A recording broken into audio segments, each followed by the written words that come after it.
നമസ്കാരം.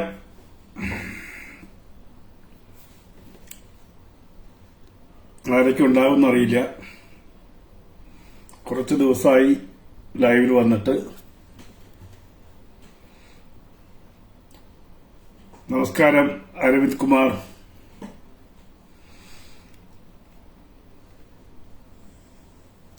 കുറച്ച് ദിവസങ്ങളായി നമ്മുടെ ചാനലിന്റെ പ്രവർത്തനങ്ങളിലായിരുന്നു. ഇന്നലെ സ്വാമിജി വന്ന് അതിന്റെ തുടക്കം കുറിച്ചു. മറ്റ് ഷൂട്ടിങ്ങിലേക്ക് നീങ്ങുകയാണ്. കാര്യങ്ങളൊക്കെ മുന്നോട്ട് നീങ്ങുന്നു. നിങ്ങളുടെ അനുഗ്രഹത്താൽ എല്ലാം നന്നായി പോകുന്നു. പൊതുവെ കുറച്ച് നാളുകളായിട്ട് ഈ ആമയെ പോലെ തല ഉള്ളിലോട്ട് വലിച്ചിട്ട് നിൽക്കുകയായിരുന്നു. അപ്പൊ നമുക്ക് ഒരു വ്യക്തിക്ക് എന്ത് ചെയ്യാൻ കഴിയും, ഒറ്റയ്ക്കാണെങ്കിലും എന്ത് ചെയ്യാൻ കഴിയും എന്നുള്ളൊരു ചിന്ത. നമസ്തേ രവികുമാർ. ഒറ്റയ്ക്ക് നമുക്ക് എന്തൊക്കെ ചെയ്യാൻ പറ്റും? കാരണം കൂട്ടായ്മയിലൂടെ എന്തെങ്കിലും സൃഷ്ടിക്കാമെന്ന് വെച്ചു കഴിഞ്ഞാൽ ഇപ്പോഴത്തെ സമയത്ത് വലിയ പ്രശ്നമാണ്. അതിന് രാഷ്ട്രീയ മാനങ്ങൾ വരും, അതിന് പുതിയ പ്രശ്നങ്ങൾ വരും. അപ്പൊ എന്നെ സംബന്ധിച്ചോളം എനിക്കറിയാവുന്ന കല വെച്ച് നമുക്ക് ചെയ്യാവുന്ന കുറെ കർമ്മങ്ങളുണ്ട്. ഒന്ന്, എന്റെ ജീവിതത്തിൽ ഞാൻ പഠിച്ച പാഠങ്ങള്, ഒന്ന് എന്റെ അനുഭവങ്ങള്, ഞാൻ സ്വായത്തമാക്കിയിട്ടുള്ള ശാസ്ത്രം, ഇതൊക്കെ ഒന്ന് പുറത്തേക്ക് എല്ലാവരിലേക്ക് എത്തിക്കുക എന്നുള്ളതാണ് രാംസ് വ്യൂസ് എന്ന് പറയുന്ന ചാനലിന്റെ ഉദ്ദേശം. സ്വാമിജിയോട് ഞാൻ ഡിസ്കസ് ചെയ്തു. അപ്പൊ പലപ്പോഴും ഹൈന്ദവ സമൂഹത്തിന് നമ്മളിൽ ധർമ്മപരിചയം എന്ന് പറയുന്ന ഒരു ചാപ്റ്റർ വയ്ക്കുന്നുണ്ട്. നമ്മൾ പ്രഭാഷണം ചെയ്യുമ്പോൾ ആ പ്രഭാഷണം കേട്ടിരിക്കാൻ വരുന്നവർ വളരെ ചുരുക്കമായിരിക്കും. കാരണം അവർക്ക് പ്രഭാഷണം കേൾക്കുന്നതിലൊന്നും താല്പര്യമില്ല. പകരം നമുക്ക് അത് വിഷ്വലൈസ് ചെയ്യുകയാണെങ്കിൽ കുറച്ചുകൂടി നന്നായിരിക്കും. നമസ്തേ, എല്ലാവർക്കും നമസ്തേ. കുറെ കാലമായി എല്ലാവരും ഇങ്ങനെ ഒരു നമസ്തേ കേട്ടിട്ട് കുറെ ദിവസങ്ങളായി. സന്തോഷം എല്ലാവരും വരുന്നതിൽ. അപ്പൊ എന്തായാലും നമുക്ക് നമ്മുടെ ആചാരങ്ങൾ, നല്ലതായിട്ടുള്ള ആചാരങ്ങളെ നമുക്ക് വിഷ്വലൈസ് ചെയ്ത് കാണിക്കാൻ പറ്റുമോ? ഒപ്പം നമുക്ക് പറയാനുള്ള കാര്യങ്ങൾ, നമ്മുടെ കുടുംബത്തിലുള്ള കാര്യങ്ങൾ രസകരമായിട്ട് ചെയ്യാൻ പറ്റുമോ എന്നുള്ള ഒരു ആലോചനയിൽ നിന്നാണ് രാംസ് വ്യൂസ്. അത് നമ്മുടെ മമ്മധർമ്മയുടെ കീഴിൽ തന്നെ വരുന്നതാണ്. പ്രത്യേകിച്ചൊന്നും നമ്മൾ ആഡ് ചെയ്യുന്നില്ല. പക്ഷെ ഈ ചാനലിന് നമ്മൾ രാംസ് വ്യൂസ് എന്ന് മാത്രം പേരിട്ടു എന്നുള്ളൂ. എന്റെ ഉദ്ദേശ ലക്ഷ്യങ്ങളൊക്കെ ഒന്ന് തന്നെയാണ്. നമുക്ക് പറയാനുള്ളത് ചിത്രങ്ങളിലൂടെ, ദൃശ്യങ്ങളിലൂടെ പറയുക. ഒപ്പം നാളെ ആർക്കെങ്കിലും ഇത് മുന്നോട്ട് കൊണ്ടുപോകാൻ എന്റെ അനുഭവങ്ങൾ ഉപകാരപ്രദമാവുകയാണെങ്കിൽ അതും നല്ലത്. ടെക്നോളജി എപ്പോഴും മാറിക്കൊണ്ടിരിക്കുകയാണ്. ഞാൻ സിനിമ തുടങ്ങിയത് ആരി 2C ക്യാമറ വെച്ചാണ്. അവിടെ നിന്ന് ഫിലിം മാറി ഡിജിറ്റൽ വന്നു. ഡിജിറ്റൽ മുമ്പ് ടേപ്പ് വന്നു. ആ ടേപ്പ് തന്നെ പല ഫോർമാറ്റുകൾ വന്നു. ലോ ബാൻഡ് വന്നു, ഹൈ ബാൻഡ് വന്നു, ബീറ്റ വന്നു, പിന്നെ ഡിജിറ്റലിലേക്ക് മാറി. അങ്ങനെ എന്റെ ഒരു കൊച്ചു ജീവിതത്തിൽ 1998 മുതൽ 2024 വരെയുള്ള ജീവിതത്തിൽ തന്നെ ഈ ദൃശ്യമാധ്യമ രംഗത്ത് വലിയ മാറ്റമാണ് സംഭവിച്ചത്. ആ വലിയ മാറ്റം സംഭവിച്ചെങ്കിലും പലപ്പോഴും നമ്മൾ മാറ്റത്തിന്റെ കൂടെ പോകുമ്പോൾ അക്ഷരമറിയാത്തവര് വളരെ ഈസി ആയിട്ട് നമ്മുടെ കയ്യിൽ, നമ്മുടെ മൊബൈൽ നമ്മുടെ കയ്യിൽ, നമുക്ക് എപ്പോഴും നമ്മുടെ കയ്യിൽ ഫോണുണ്ട്, എപ്പോഴും നമ്മുടെ കയ്യിൽ റെക്കോർഡർ ഉണ്ട്. നമുക്ക് ശബ്ദമോ ചിത്രമോ ഒക്കെ നമുക്ക് റെക്കോർഡ് ചെയ്യാം. അപ്പൊ നമുക്ക് പണ്ടൊരു ക്യാമറ, ഞാനൊക്കെ കുഞ്ഞുനാളിൽ ഒരു ക്യാമറ എന്ന് പറയുന്നത് ക്ലിക്ക് 3 ആണ് അന്ന് ആദ്യമായിട്ട്. ക്ലിക്ക് 3 അന്നത്തെ കാലത്ത് 60 രൂപ കൊടുക്കണം ഒരു ക്ലിക്ക് 3 ക്യാമറയ്ക്ക്. 60 രൂപ കൊടുത്ത് ക്യാമറ വാങ്ങിച്ചാൽ പോരാ, അതിലേക്ക് ഇടുന്ന ഫിലിമിന്റെ വിലയാണെങ്കിൽ അതിനേക്കാൾ വലിയാണ്. അന്ന് 16 രൂപയാണ് തോന്നുന്നു ഒരു റോള് ഫിലിം. 12 ഫോട്ടോ എടുക്കാം. 12 ഫോട്ടോ എടുക്കാനേ പറ്റുള്ളൂ. പിന്നീട് അത് നെഗറ്റീവ് ആക്കണം, പ്രിന്റ് അടിക്കണം. ചുരുക്കി പറഞ്ഞാൽ അന്നൊരു ഫോട്ടോ എടുക്കുക എന്ന് പറഞ്ഞാൽ വളരെ ചെലവുള്ള കാലഘട്ടമായിരുന്നു. ഇന്ന് അതല്ല, നമുക്ക് നമ്മുടെ മൊബൈലിൽ ഫോട്ടോ എടുക്കാം, എഡിറ്റ് ചെയ്യാം, അപ്പൊ തന്നെ അപ്ലോഡ് ചെയ്യാം. നമ്മുടെ സൗകര്യങ്ങൾ അങ്ങനെ വന്നു. നമ്മുടെ ഭാഷ അങ്ങനെ തന്നെയാണ്. നമുക്ക് ഏറ്റവും രസകരമാണ് ഇന്നിപ്പോ ഞാൻ ഇന്നലെ ചിന്തിച്ചു, പലപ്പോഴും മലയാളം എഴുതുമ്പോൾ നമുക്ക് ഈ അക്ഷരമാണോ എന്ന് സംശയിക്കുന്നത്. കാരണം നമ്മളിപ്പോ ചന്ദനം എന്ന് എഴുതാൻ വേണ്ടി നമ്മൾ ശീലിച്ചിരിക്കുന്നത് CHANDHA. കാരണം നമ്മൾ അങ്ങനെ പഠിച്ചുപോയി. ഇംഗ്ലീഷിൽ ടൈപ്പ് ചെയ്ത് മലയാളാക്ഷരം പതിയെ നമ്മുടെ കയ്യിൽ നിന്ന് പോയിക്കൊണ്ടിരിക്കുകയാണ്. അപ്പൊ അക്ഷരമില്ലാത്ത ലോകത്ത് നമ്മൾ പോകുന്ന ഒരവസ്ഥയുണ്ട്. നമ്മുടെ പൊതു ജീവിതത്തിൽ നമ്മുടെ നമ്മൾ ലേൺ ചെയ്തതൊക്കെ നഷ്ടപ്പെട്ടുകൊണ്ടിരിക്കുക പതുക്കെ പതുക്കെ പതുക്കെ. നമ്മുടെ വിഷുവും നമ്മുടെ ഓണവും ഒക്കെ മാറി. നമ്മുടെ യാത്രകളുടെ സൗന്ദര്യം മാറി. നമ്മുടെ വയലുകളുടെ സ്വഭാവം മാറി. ഇന്നിപ്പോ എല്ലാവരും കേൾക്കുന്നുണ്ട്, കാട്ടിൽ നിന്ന് ധാരാളം ആനകളും കടുവകളും കരടികളും ഒക്കെ പുറത്തേക്ക് ഇറങ്ങി. എല്ലാ ആവാസ വ്യവസ്ഥയും മാറി നിൽക്കുന്ന ഒരു കാലഘട്ടത്തില് ചെറിയ പച്ചപ്പും കാര്യങ്ങളും സൂക്ഷിക്കാൻ നമുക്ക് കഴിയാതെ പോകുന്നുണ്ട്. നമ്മുടെ മനസ്സിൽ കഴിയാതെ പോകുന്നുണ്ട്. പലപ്പോഴും പഠിച്ച അക്ഷരങ്ങൾ ഉപയോഗിച്ച് വായിക്കാൻ പറ്റാതെ പോകുന്നു. പഠിച്ച അക്ഷരങ്ങൾ ഉപയോഗിച്ച് എഴുതാൻ പറ്റാതെ പോകുന്നു. പഠിച്ച വിദ്യ ഉപയോഗിച്ച് നമുക്ക് ഒരു പ്രസന്റേഷൻ ഉണ്ടാക്കാൻ പറ്റാതെ പോകുന്നു. അങ്ങനത്തെ ഒരു കാലഘട്ടത്തിലാണ് നമ്മൾ ജീവിക്കുന്നത്.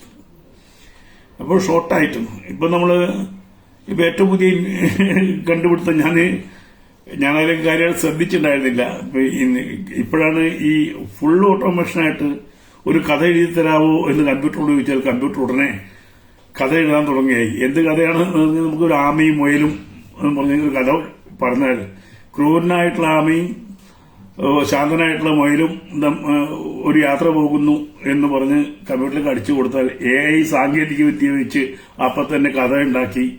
ഇനി എനിക്ക് എന്നെ സ്ക്രിപ്റ്റ് വേണമെന്ന് പറഞ്ഞാൽ സ്ക്രിപ്റ്റ് ഉണ്ടാക്കി, വിഷ്വലും വേണമെന്ന് പറഞ്ഞാൽ വിഷ്വലും ഉണ്ടാക്കി തരുന്ന കാലഘട്ടമാണിത്. മനുഷ്യര് വെറും പറച്ചിലിന് അല്ലെങ്കിൽ ചോദ്യം ചോദിക്കുന്ന ആളുകളായി മാത്രം മാറുന്ന ഒരു കാലഘട്ടത്തിലൂടെയാണ് നമ്മൾ പോകുന്നത്.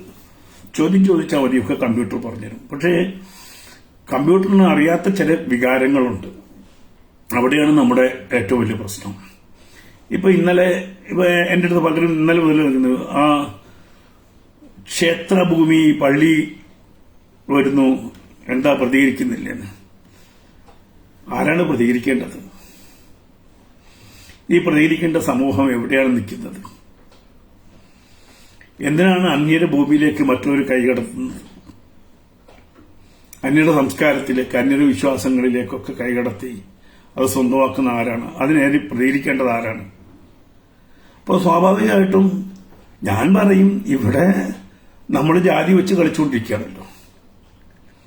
ഹൈന്ദവർ പ്രത്യേകിച്ചും ജാതി വെച്ച് കളിച്ചുകൊണ്ടിരിക്കുക. നായരും നമ്പിയൂരും ഒക്കെ ആയിട്ട് മാറി മാറി നിന്ന് പരസ്പരം കലഹിക്കുന്ന ഒരു സമൂഹത്തിൽ എന്ത് ക്ഷേത്രം, എന്ത് ആചാരം?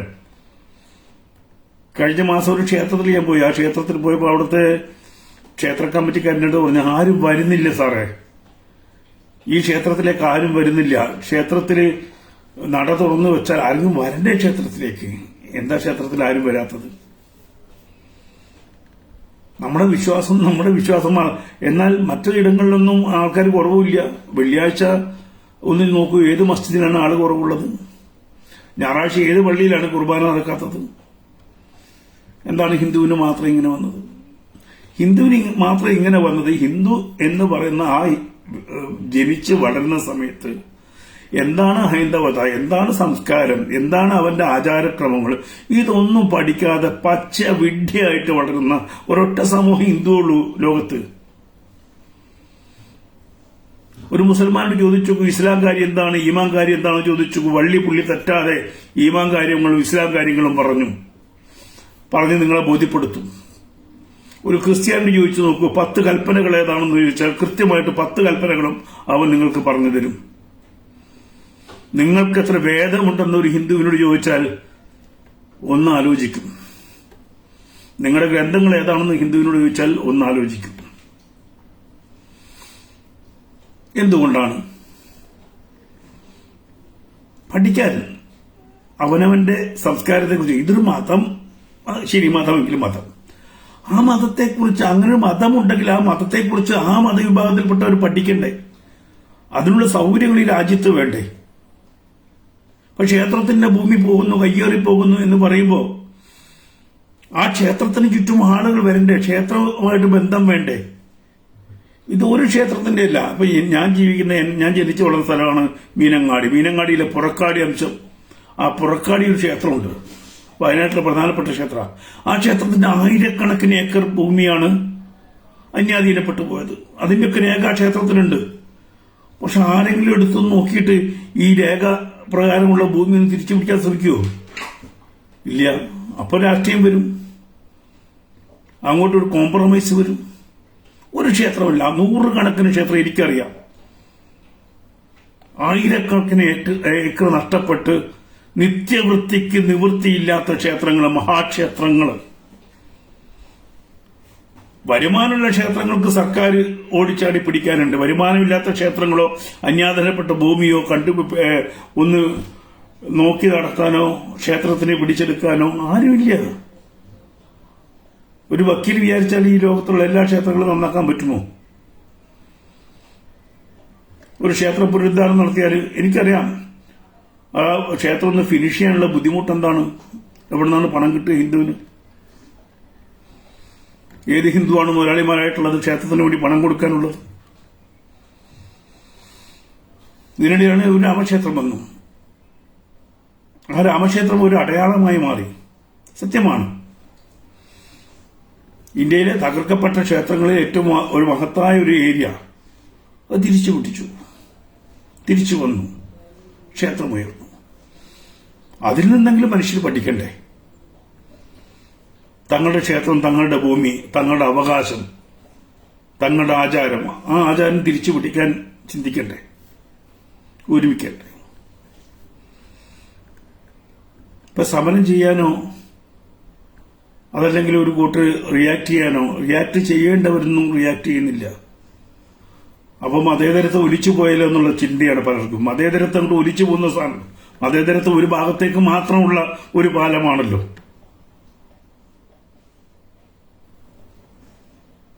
മറ്റുള്ളവരൊന്നും ശ്രദ്ധിച്ചിട്ടുണ്ടോ?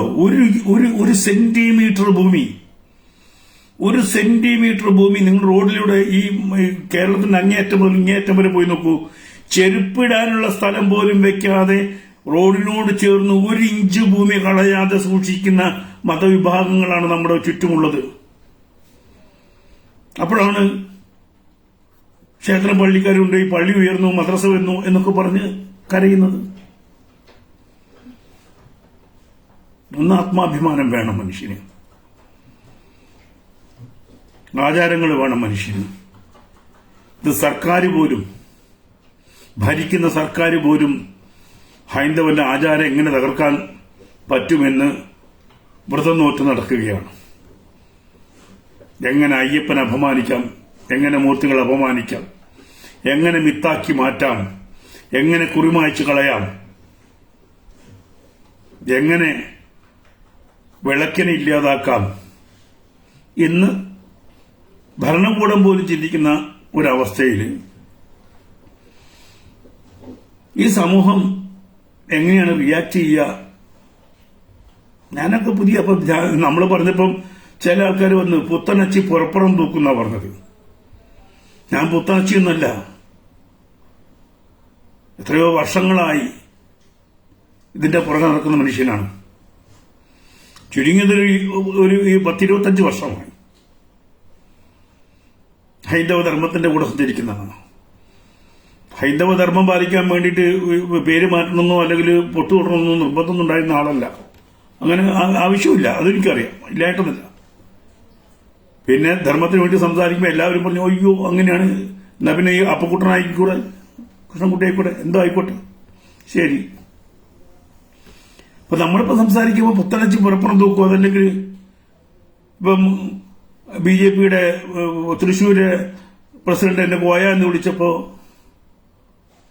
ഞാൻ അന്തം വിട്ടുപോയാ. അപ്പൊ അത്രയേ ഉള്ളൂ മനുഷ്യർക്ക്. അപ്പൊ അതുകൊണ്ട് ഈ ഞാനായിട്ട് എന്തിനാണ് കൂടുതൽ ഈ പ്രഷർ ചെലുത്തുന്നത്? സമൂഹം ചിന്തിക്കട്ടെ.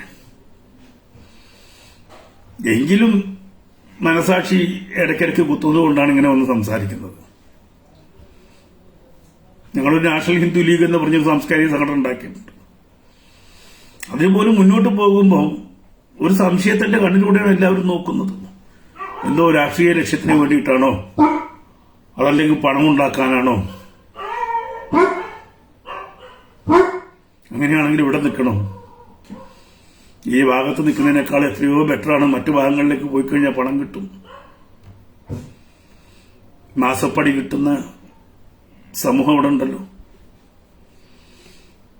ഇപ്പൊ ദുഃഖം ഉണ്ടാക്കാരത്തില് ഇങ്ങനെ. അപ്പൊ അതിനുവേണ്ടി എനിക്ക് ചെയ്യാൻ പറ്റുന്നത് എന്ത്, നമുക്ക് ചെയ്യാവുന്നത് എന്ത് എന്നുള്ള ചിന്തയിൽ നിന്നാണ് രാംസിംഗ് ജനിക്കുന്നത്. അറ്റ്ലീസ്റ്റ് ഒരു ദേവീക്ഷേത്രത്തിൽ പോയാൽ എങ്ങനെ തൊഴണം, അവിടുത്തെ ആചാരങ്ങൾ എന്താണ്, ഒരു ശിവക്ഷേത്രത്തിൽ എന്താണ് ആചാരം, അതൊന്നും കാണിക്കാൻ പറ്റുമോ? ഹിന്ദുവിന്റെ 16 സംസ്കാരങ്ങൾ എന്താണ്, ഗർഭധാനം എന്താണ്, പുംസവനം എന്താണ്, ജാതകം എന്താണ്, ആകാശം കാണിക്കല് എന്താണ്, പേരിടല്, ഇതൊക്കെ ഒന്ന് നമുക്ക് ചിത്രീകരിച്ചൂടെ? അങ്ങനെ ചിത്രീകരിക്കാൻ വേണ്ടിയിട്ട് അതുണ്ടാക്കിയത്. അപ്പം അത് മാത്രം സീരിയസ് ആയിട്ട് ഒരു ചാനൽ അങ്ങനെ പോകുന്നു. മറ്റ് ദൈനംദിന ജീവിതത്തിൽ നമ്മൾ ജനിച്ച് പുറത്തേക്ക് ചാടുമ്പോൾ വെറും മസ്തിഷ്കമായിട്ടില്ലായിരുന്നു. മനുഷ്യർക്കൊക്കെ കൈകളുണ്ട്. ഞാൻ ഇന്നും അധ്വാനിക്കുന്ന കൂട്ടത്തിലാണ്. എല്ലാ ജോലിയും ചെയ്യും. ഒബ്സർവ് ചെയ്തിട്ട് ആശാരിപ്പണി, വെൽഡിംഗ് ആണ് വെൽഡിങ്. ഇപ്പൊ അടുത്ത് ഫൈബറിന്റെ പണി പഠിച്ചു. കാരണം നമ്മുടെ ഈ ചാനലിന് വേണ്ടി ഒരു പഴയ വണ്ടിയെ വാങ്ങിച്ചു. അപ്പൊ അതിന് കുറെ പാച്ച് വർക്ക് ഉണ്ടായിരുന്നു. പാച്ച് വർക്കൊന്നും കൊടുക്കാനൊന്നും എൻ്റെ കാശില്ല. എന്നാ പിന്നെ പണിതാ വിചാരിച്ചു. ഫൈബറിന്റെ കെമിക്കലും ഗ്ലാസ് ഷീറ്റൊക്കെ വാങ്ങിച്ച് അങ്ങോട്ട് പണി യൂട്യൂബിൽ നോക്കി എങ്ങനെ ഫൈബർ മറ്റേ സ്കെച്ച് ചെയ്യുന്നത്, എങ്ങനെ ഒട്ടിക്കുന്നത്, അങ്ങനെ അങ്ങ് പഠിച്ചു. ഒരു 2-3 ആഴ്ച അതിന്റെ മുകളിലിരുന്ന് പണി കുത്തിയിരുന്ന് വണ്ടിയൊക്കെ വൃത്തിയാക്കി. കാരണം എനിക്ക് യാത്ര ചെയ്യണമല്ലോ, ക്യാമറയും കാര്യങ്ങളൊക്കെ ആയിട്ട് യാത്ര ചെയ്യാൻ വേണ്ടി. അതായിരുന്നു കുറച്ച് ദിവസം അതിന്റെ പുറകിലായിരുന്നു, ആ പണിയിരുന്നു. അപ്പോഴാലോചിച്ച് ഈ പണിയൊക്കെ നമുക്ക് ചെയ്യാവുന്നതാണ്. അങ്ങനെ ചെയ്യാനൊരു എല്ലാവർക്കും ഒരു പ്രചോദനം ഉണ്ടാവണ്ടേ. അപ്പൊ അതുകൊണ്ട് അങ്ങനത്തെ നുറുങ്ങുകളും ഞാനിതിൽ ഉൾപ്പെടുത്തിയിട്ടുണ്ട്. നമുക്ക് കൈയുണ്ട്, നമുക്കൊക്കെ അധ്വാനിക്കാം. ഇവിടെ നിന്ന് പോയി ഗൾഫിൽ പോയി അറബിയുടെ കക്കൂസ് കഴുകുന്നതിൽ നമുക്ക് യാതൊരു മടിയുമില്ല. എന്നാൽ സ്വന്തം കക്കൂസ് നമ്മുടെ നാട്ടിലെ നമ്മുടെ വീട്ടിലൊരു കക്കൂസ് കഴുകാൻ പറഞ്ഞാൽ ഭയങ്കര മടിയാണ് നമുക്ക്. ഒരു തെങ്ങ് കുഴിച്ചിടാൻ പറഞ്ഞാൽ ഭയങ്കര മടിയാണ് നമുക്ക്. എന്തെങ്കിലും ഒന്ന് കിളച്ച് ഒരു കപ്പയുടെ തണ്ടിടാൻ പറഞ്ഞാൽ അയ്യോ നമ്മൾ ഡിഗ്രിക്കാരല്ലേ, പ്രീ ഡിഗ്രിക്കാരല്ലേ, നമുക്കിതൊക്കെ പറ്റുമോ എന്നുള്ളൊരു ചിന്തയുണ്ട് മനുഷ്യർക്ക്. ഇപ്പൊ പലരും പറഞ്ഞ് പണിയില്ല എന്ന്. കാരണം പണിയില്ലാത്തതിന്റെ കാര്യം എന്താണ്? ഒരു സാധാരണ ഇടത്തരം കുടുംബത്തിനൊന്നും ഒരു പണിക്കാരനെ വെച്ച് വൈകുന്നേരം ആകുമ്പോൾ 1000 രൂപ കൊടുക്കാൻ പറ്റില്ല. അപ്പൊ എന്ത് ചെയ്യും? പണിയെടുത്തല്ലേ ഉള്ളൂ. അവരൊന്ന് പറമ്പിലേക്ക് ഇറങ്ങും. കുറച്ച് പ്രായമുള്ള ആൾക്കാരൊക്കെ പറമ്പിലിറങ്ങി കിളയ്ക്കാനും കുറച്ച് പച്ചക്കറി നടാനും കോഴി വളർത്താനൊക്കെ തുടങ്ങിയിട്ടുണ്ട്. പക്ഷെ അവിടേക്ക് ചെറുപ്പക്കാർ വരുന്നില്ല എന്നുള്ളതാണ്. പ്രത്യേകിച്ചും നമ്മുടെ ഈ ഹിന്ദു സമൂഹത്തിനുള്ള ഒരു കുഴപ്പമാണത്, ഇതൊരു അഭിമാനം. അപ്പൊ അതിനെയൊക്കെ ബേസ് ചെയ്തിട്ടുള്ള കുറച്ച് പ്രോഗ്രാമുകൾ ഉണ്ടാക്കുന്നു. അതില് അഭിനയിക്കാൻ താല്പര്യമുള്ളവർക്ക് വരാം. ഞാൻ ചാനലിന്റെ ഇമെയിൽ ഐഡി കൊടുത്തിട്ടുണ്ട്. ramsiviews@gmail.com തന്നെയാണ്. അതിൽ ഫോട്ടോസോ വീഡിയോസോ ഉണ്ടെങ്കിൽ ഷെയർ ചെയ്യാം. സാമ്പത്തികമായിട്ടൊന്നും വലിയ പ്രതീക്ഷയൊന്നും വേണ്ട. കാരണം അങ്ങനെയുള്ള നമുക്ക് കമ്മിറ്റ്മെന്റ് ചെയ്ത് കൊടുക്കാനുള്ള ശേഷിപ്പില്ല. നമുക്ക് നമ്മളോട് സഹകരിക്കുന്ന കുറെ കുടുംബങ്ങളുണ്ട്. അവരൊക്കെ സഹകരിക്കാന്ന് പറഞ്ഞിട്ടുണ്ട്. സ്ത്രീകളെ പറഞ്ഞു, അവർ വരാമെന്ന് പറഞ്ഞിട്ടുണ്ട്. കുറെ കുട്ടികൾ വരാമെന്ന് പറഞ്ഞിട്ടുണ്ട്. അങ്ങനെയുള്ളവർക്ക് വെച്ചിട്ട് ഒരു പുതിയ ജനറേഷൻ വെച്ചിട്ട് കുറച്ച് ചെയ്തു നോക്കാം. നമുക്ക് വിശ്വാസമുണ്ട്, നന്നായി പോകുന്ന കുഴപ്പമില്ല എന്ന്. വിശ്വാസമാണല്ലേ വേണ്ടത്. അതിന്റെ കൂടെ ടെക്നോളജിയുടെ ഒരു ക്ലാസ്, എൻ്റെ പ്രത്യേകിച്ച് ക്ലാസ്സും ഉണ്ടാവും. നന്നായി പോകാൻ പഠിക്കണം എന്ന് താല്പര്യമുള്ളവർക്ക് പഠിക്കാവുന്ന രീതിയിൽ ക്ലാസ് കൊടുക്കാം. വീട്ടിൽ അത്യാവശ്യം കാര്യങ്ങൾ ചെയ്യാനുള്ള വിദ്യകൾ പറഞ്ഞു കൊടുക്കാം. അപ്പൊ നമുക്ക് നല്ല ഗുരുനാഥന്മാരുണ്ട്. ഗുരുനാഥന്മാര് പറഞ്ഞാൽ കൂടുതൽ കേട്ടിരിക്കാൻ വയസ്സന്മാരുള്ളൂ. അതുകൊണ്ട് കാണിക്കാൻ തീരുമാനിച്ചു. കാണിക്കുമ്പോൾ അതിനൊരു കണ്ടിരിക്കാൻ കുട്ടികൾക്കാണെങ്കിലും ഒന്ന് ഇതാണ് എൻ്റെ ആചാരം, ഇങ്ങനെയാണല്ലേ എന്ന് ചോദിക്കുന്ന, നമുക്ക് ലോകത്ത് ഏറ്റവും കൂടുതൽ കലകളുള്ള സമൂഹമാണ് ഹൈന്ദവര്. ക്ഷേത്രകലകൾ, നൂറുകണക്കിന് ക്ഷേത്രകലകൾ, തെയ്യം മുതൽ നമ്മൾ തെയ്യം, തിറ, ഇങ്ങനെ തുടങ്ങി നമ്മുടെ ക്ഷേത്ര കലകളില്ലാത്ത ഏത് ലോകമാണുള്ളത്? ക്ഷേത്രകലകൾ നിർത്തി കഴിഞ്ഞാൽ എന്താണുള്ളത് കേരളത്തിലൊന്ന് ചിന്തിച്ചിട്ടുണ്ടോ? ഒരു ഒപ്പന കാണും, ഒരു കോൽക്കളി കാണും. കോൽക്കളിയും ശരിക്കും ഹൈന്ദവ ആരാധനയുടെ ഭാഗമാണ്. ഒരു ചവിട്ടുനാടകം കാണും. 4-5 ഇനങ്ങളേ ഉള്ളൂ നമ്മുടെ ഈ ഹൈന്ദവ സംസ്കാരത്തിൽ നിന്ന് മാറിയിട്ടുള്ള കലകൾ ഇവിടെ. വേറൊന്നുമില്ല. ബാക്കി ഏറ്റവും കൂടുതലുള്ളത് നമ്മുടെ കലകളാണ്. പക്ഷെ ആ കലകളെ കുറിച്ച് പോലും നമുക്ക് അറിയില്ല പലപ്പോഴും. തെയ്യത്തിന്റെ തോറ്റം എന്താണെന്ന് ചോദിച്ചാൽ തോറ്റത്തെ കുറിച്ച് അറിയില്ല. തെയ്യം ഇങ്ങനെ കണ്ടിട്ടുണ്ട്, അത്രേ ഉള്ളൂ. ബ്ലൈൻഡ് ആയിട്ടുള്ള ഭക്തിയായിട്ട് പോകുന്നു. പക്ഷെ അതിന്റെ ആചാരക്രമങ്ങളോ കാര്യങ്ങളോ ഇതെന്താണ് ഉദ്ദേശിക്കുന്നത്? ഇപ്പൊ പൊട്ടൻ തെയ്യം എന്താണ് ഉദ്ദേശിക്കുന്നത്? കലിന്നൂർ വീരൻ എന്താണ്? അതല്ലെങ്കിൽ വയനാട്ട് കുലവൻ എന്താണ്? മാക്കം തെയ്യത്തിന്റെ സ്റ്റോറി എന്താണ്? ഇതൊന്നും ആർക്കും അറിയില്ല. അപ്പൊ അത്തരം കാര്യങ്ങളൊക്കെ നമുക്കൊന്ന് ഷെയർ ചെയ്യാൻ പറ്റുമോ ചാനലിലൂടെ? അതാണ് ഒരു ചിന്തയുള്ളത്. നമുക്ക് നല്ല ബുദ്ധിമുട്ടുള്ള കാര്യമാണ്. നല്ലോണം യാത്ര ചെയ്യണം. എത്ര പറ്റുമെന്ന് എനിക്കറിയാം. എങ്കിൽ പോലും നമ്മൾ തുടക്കം കുറിച്ച് കഴിഞ്ഞാൽ ചിലപ്പോൾ പല ഭാഗത്തുനിന്ന് നമുക്ക് വേണ്ടുന്ന ഫൂട്ടേജസ് വരാം. അങ്ങനെയുണ്ട്. നമ്മൾ തുടക്കം കുറിച്ച് കഴിഞ്ഞാൽ പലരും ഇതിൽ ആകൃഷ്ടരായിട്ട് പലരും പല സ്ഥലത്തുള്ള അവരുടെ പ്രാദേശികമായിട്ടുള്ള ഏരിയയിലെ കാര്യങ്ങളൊക്കെ ഷൂട്ട് ചെയ്ത് അയക്കാനുള്ള ചാൻസ് ഉണ്ട്. നമുക്കത് ഇന്ന് കമ്പൈൽ ചെയ്യാൻ പറ്റുമെന്ന് വിചാരിക്കാം. അപ്പൊ അങ്ങനെയൊക്കെ മുന്നോട്ട് പോവാം. രാമസിംഹന് രാഷ്ട്രീയത്തിൽ വന്നിട്ട് രാഷ്ട്രീയത്തിന്റെ പ്രസിഡന്റ് ആവാനോ അതല്ലെങ്കിൽ മന്ത്രിയാവാനോ ഒന്നും ആഗ്രഹമുള്ള ആളല്ല. അതുകൊണ്ട് ആ മേഖലയിലേക്ക് ഇല്ല താനും. രാഷ്ട്രീയം നമുക്ക് പറ്റിയ പണിയല്ല എന്നുള്ളതാണ് രാഷ്ട്രീയത്തിൽ മാറി നിൽക്കുക. അതുപോലും മാറി നിന്നത് പോലും എന്തോ വലിയ ബാധകമായിട്ട് നമുക്ക് കിട്ടിയിട്ടുള്ളത്. അതെന്തോ ആയിക്കോട്ടെ. അപ്പം നമുക്ക് മാറാനുള്ള ഒരു ശ്രമത്തിന്റെ, മാറ്റാനുള്ള ശ്രമത്തിന്റെ ഭാഗമായിക്കൊണ്ട് തന്നെ ചെയ്യാവുന്ന കാര്യങ്ങൾ ചെയ്യാം. അറിവുള്ളവരത് പറഞ്ഞു തന്നു. അപ്പൊ ഇന്നലെ തന്നെ ഇതിനെക്കുറിച്ച് സംസാരിക്കുമ്പോൾ ഒരു സുഹൃത്ത് എന്റെ അടുത്ത് പറഞ്ഞു, ഉത്സവം 3 രീതിയിലുണ്ട് കേട്ടോ. എനിക്ക് ആദ്യത്തെ അറിവായിരുന്നു 3 ടൈപ്പ് ഉത്സവങ്ങളുണ്ടെന്ന്. അപ്പൊ എനിക്ക് കൗതുകരം. അപ്പൊ പറഞ്ഞു ഇങ്ങനെ 3 ഉത്സവങ്ങൾ. ഇപ്പൊ ഗുരുവായൂർ ഉത്സവം ഇങ്ങനെയാണ് ഇന്നത്. അപ്പൊ അത് ജനങ്ങൾക്ക് അറിയില്ല. ജനങ്ങളെ അറിയിക്കേണ്ട ഒരു ബാധ്യത നമുക്കുണ്ട്. ഇപ്പൊ നമ്മള് ചീട്ടാക്കുന്ന ആൾക്കാർ അമ്പലത്തിൽ പോയിട്ട് ഗണപതി ഹോമത്തിന് ചീട്ടാക്കി പിറ്റേന്ന് പ്രസാദം വാങ്ങിച്ചു വരും. ഈ ഗണപതി ഹോമം നടക്കുന്നുണ്ടാവില്ല. അതെന്താണെന്ന് അറിയില്ല. ഗണപതി ഹോമം നടത്തും, ഇങ്ങോട്ട് പോരും. മൃത്യുഞ്ജയ ഹോമം നടത്തും, പോരും. അത്രയൊക്കെ ഉള്ളൂ. അതിന്റെ പുറകിലുള്ള പൊരുൾ എന്താണ്, എന്തിനു വേണ്ടിയാണ് നടത്തുന്നത്? ശത്രു സംഹാര പൂജ, അടുത്ത വീട്ടിലെ ശത്രുവിനെ ഇല്ലാണ്ടാക്കാനുള്ള പൂജയാണോ എന്ന്. അപ്പൊ ഇതിന്റെയൊക്കെ ഇങ്ങനെയുള്ള കാര്യങ്ങളെ കുറിച്ചൊരു സാമാന്യ ബോധവൽക്കരണം, പിന്നെ നമ്മുടെ ധർമ്മശാഖയെ കുറിച്ച് നമ്മുടെ ഈ കണ്ടംപററി ഇപ്പൊ നിലവിലുള്ള ഈ പറയുന്ന പ്രഭാഷണങ്ങൾക്കപ്പുറം ഒരു വിഷ്വലൈസേഷൻ സാധ്യതയുണ്ടോ എന്നുള്ള പരീക്ഷണം, ഇതെല്ലാം കൂടിയാണ്. അപ്പോൾ കഴിവുള്ളവര് സഹായിക്കാൻ പറ്റുന്ന. ഇതിനു മുന്നേ ഒരു റിക്വസ്റ്റ് കൊടുത്തിട്ട് റിയാക്ഷൻ കാര്യമായിട്ടുണ്ടായിട്ടില്ല. പലതും പലതും ഉണ്ടെങ്കിൽ പറയാനുള്ളത് പറയുക, അങ്ങനെ മുന്നോട്ട് പോകാം. ഞാൻ നിങ്ങളോട് ആകെ ആവശ്യപ്പെടുന്നത് രാംസി മ്യൂസിക് ചാനൽ സബ്സ്ക്രൈബ് ചെയ്യുക. ഇപ്പം ഒരുവിധപ്പെട്ട ആൾക്കാരൊക്കെ ഫേസ്ബുക്കിൽ നിന്നൊക്കെ മാറി നിൽക്കുന്ന ഒരു കാലഘട്ടമാണ്. എനിക്കറിയാം. ഞാൻ എത്ര പുറകോട്ട് പോയിട്ടുണ്ട് എന്നുള്ളത് എനിക്കറിയാം. അതേപോലെ ഒരുപാട് പേര് പുതിയ ചെറുപ്പക്കാരൊക്കെ പുറകോട്ട് പോയിട്ടുണ്ട്. അവരൊക്കെ മുന്നോട്ട് വരണം. 2024 വലിയ ഒരു കടമ്പയാണ്. 24 നന്നായി കടന്നു പോകട്ടെ എന്നുള്ള പ്രാർത്ഥനയാണുള്ളത്. നന്നായി കടന്നുപോയാൽ ഭാരതത്തിന് ഒരുപാട് മുന്നോട്ട് പോകാൻ പറ്റും. അത് എങ്ങനെ തകർക്കണം എന്ന് ആലോചിക്കുന്നവരാണ് ഏറ്റവും കൂടുതലുള്ളത്. ഭാരതത്തിന്റെ ഈ മുന്നേറ്റം അത് ലോകത്ത് ഒരുപാട് അസൂയാലുക്കളെ സൃഷ്ടിച്ചിട്ടുണ്ട്. ഭാരതം മുന്നോട്ട് കുതിക്കരുത് എന്ന് ആഗ്രഹിക്കുന്നവരാണ് ഏറ്റവും കൂടുതലുള്ളത്. അങ്ങനെ ആ ഭാരതത്തിന്റെ കുതിപ്പിനെ ഇല്ലാതാക്കാൻ ശ്രമിക്കുന്നവർ അതിൽ ഏറ്റവും കൂടുതലുള്ള സൗത്ത് ഇന്ത്യ ആണെന്ന് പറയാം, പ്രത്യേകിച്ച് കേരളം. കേരളത്തിൽ നിന്നും തമിഴ്നാട്ടിൽ നിന്നും ഈ പറയുന്ന സൗത്ത് കട്ടിംഗ് സൗത്ത് എന്ന് പറയുന്ന ഒരു പ്രസ്ഥാനം തന്നെ ഉണ്ടല്ലോ.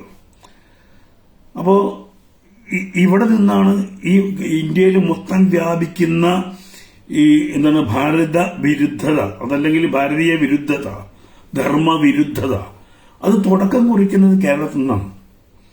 പലപ്പോഴും നമ്മുടെ ചരിത്രത്തിന് ഈ കോടാലി വെച്ചതും കേരളീയരാണ്, അതല്ലെങ്കിൽ കമ്മ്യൂണിസ്റ്റുകാരാണെന്ന് വേണമെങ്കിൽ തീർത്ത് പറയാം.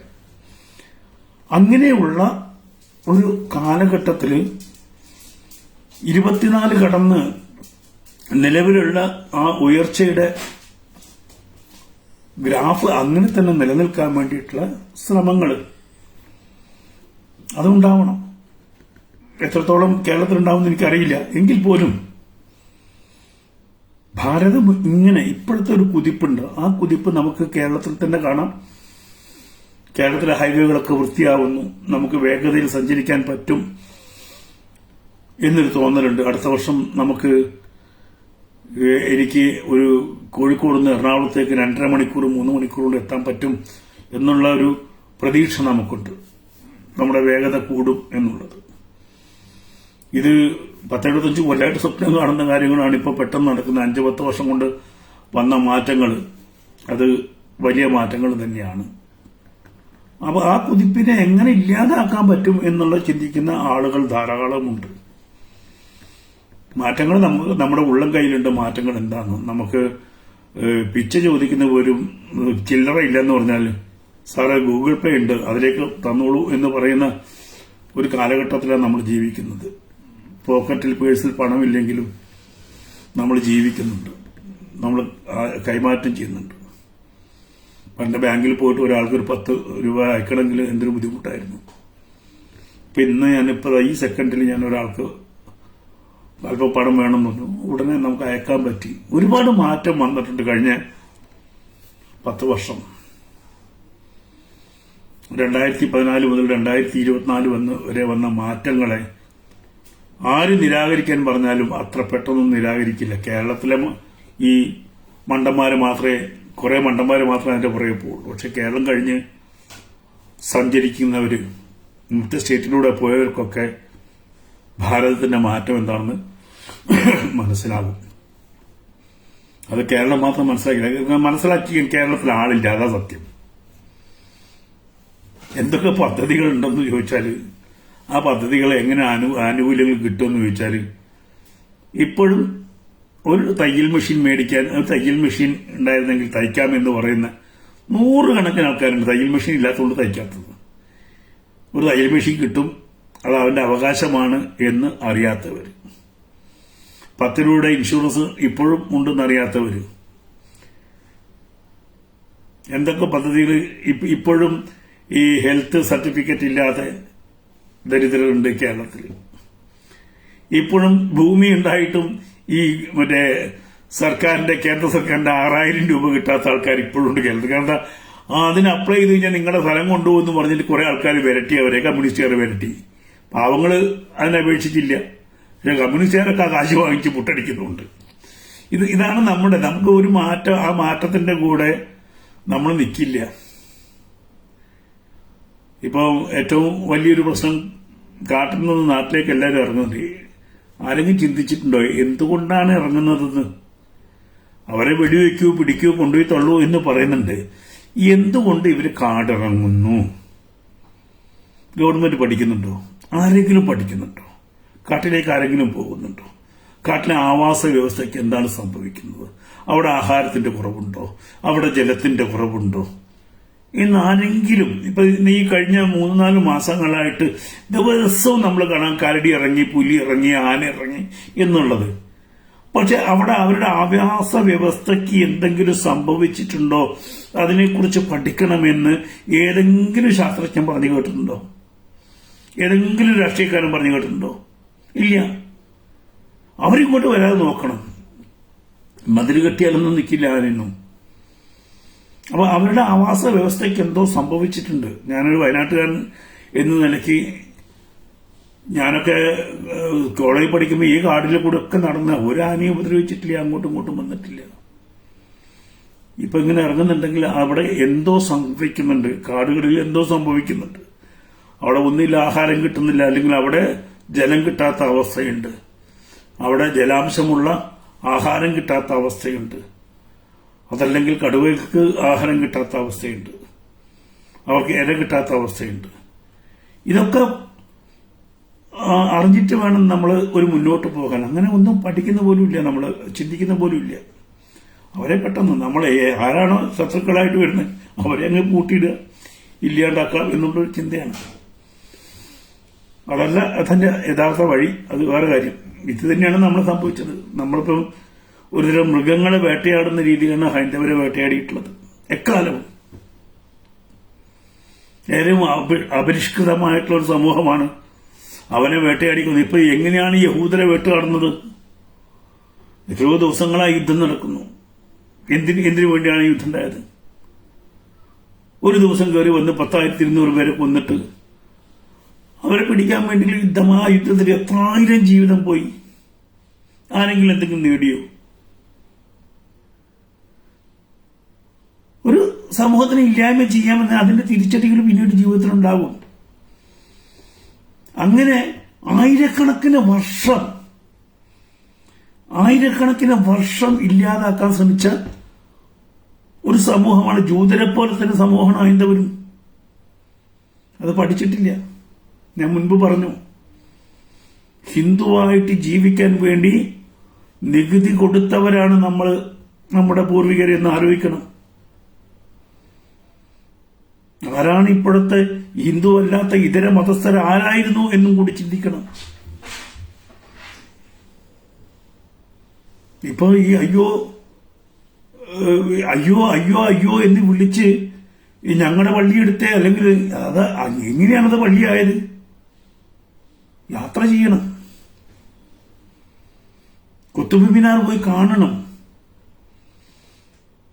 അജന്ത കാണണം, എല്ലോറ കാണണം, അവിടുത്തെ തകർക്കപ്പെട്ട വിഗ്രഹങ്ങൾ കാണണം.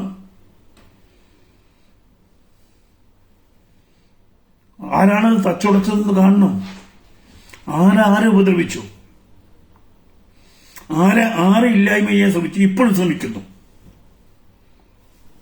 ഏത് പക്ഷത്താണ്? ഇന്ന് നമ്മൾ കണ്ടു ഒരു പത്രപ്രവർത്തകൻ, ഭീകരവാദിയായിരുന്നു അയാളാണ് ഈ പറയുന്ന ആ സമൂഹത്തിന് വേണ്ടി എഴുതിയത്, സ്വന്തം സമൂഹത്തിന് വേണ്ടി എഴുതിയിരുന്നത്. അപ്പൊ ഒന്ന് ആലോചിച്ച് നോക്കൂ. നമ്മുടെ നാട്ടിലും അങ്ങനത്തെ പത്രപ്രവർത്തകരുണ്ടെന്നാണ് നമുക്ക് ഉള്ള അറിവ്. ജിഹാദി പത്രപ്രവർത്തകരുണ്ട്, ജിഹാദി ചാനലുകളുണ്ട്, ജിഹാദി ആശയങ്ങൾ.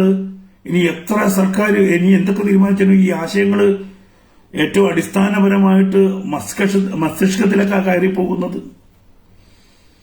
അതിനെ ബ്ലോക്ക് ചെയ്യാൻ പറ്റില്ല. സാമാന്യ രീതിയിൽ മനുഷ്യന് ചിന്തിക്കാൻ പറ്റണം. മതത്തിനപ്പുറത്തേക്ക് ചിന്തിക്കാം. മാനവികത എന്ന് പറയുന്നത് ആ മാനവികതയാണ് ധർമ്മം. ഹിന്ദു അതിനു വേണ്ടിയാണ് നിലനിർത്തുന്നത്. അല്ലാതെ കൺവേർട്ട് ചെയ്ത് ഹിന്ദു ആകൂ എന്നുള്ളത് ഹിന്ദു ആവുന്ന വേറെ മാർഗമൊന്നുമില്ല. അങ്ങനെ പ്രത്യേകിച്ച് ഒരു ധാരണയില്ല. ധർമ്മം എന്ന് പറഞ്ഞാൽ എന്ത് എപ്രകാരം നിലനിൽക്കണോ അപ്രകാരം നിലനിൽക്കുന്ന ഒരു വ്യവസ്ഥ, ആ വ്യവസ്ഥ അംഗീകരിക്കുക, ആ വ്യവസ്ഥയ്ക്ക് വേണ്ടി നിലകൊള്ളുക, അതിനുവേണ്ടി സംസാരിക്കുക, അതിനുവേണ്ടി. അല്ലെങ്കിൽ മതം എന്നുള്ള ആ ഭ്രാന്ത് ഹിന്ദുവിനില്ല. എപ്പോഴും നമ്മൾ പറയുന്നതാണ്, ഹിന്ദുവിന്റെ പൂജാ മുറിയിൽ പോയാൽ ചിലപ്പോൾ കൃഷ്ണന്റെ കൂടെ തന്നെ ക്രിസ്തുവിനെ കാണും. ഒരു 786 ആളും കാണും. അവനത് ഒരു അന്യവൽക്കരിക്കുന്ന പ്രശ്നമേ ഇല്ല. ഒരു ക്ഷേത്രമോ ഒരു പള്ളിയോ അന്യവൽക്കരിക്കില്ല, ഒരു കുരിശുപള്ളിയോ അന്യവൽക്കരിക്കില്ല. കുരിശുപള്ളിയുടെ മുമ്പിൽ ഈ മെഴുകുതിരി കത്തിക്കുന്നതിൽ ഒരു 10% ചുരുങ്ങിയത് ഹൈന്ദവരായിരിക്കും.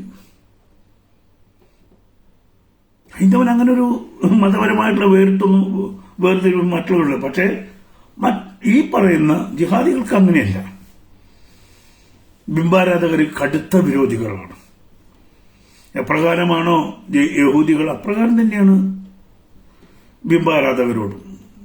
ബഹുദൈവ ആരാധകർ എന്നാണ് പറയുന്നത്.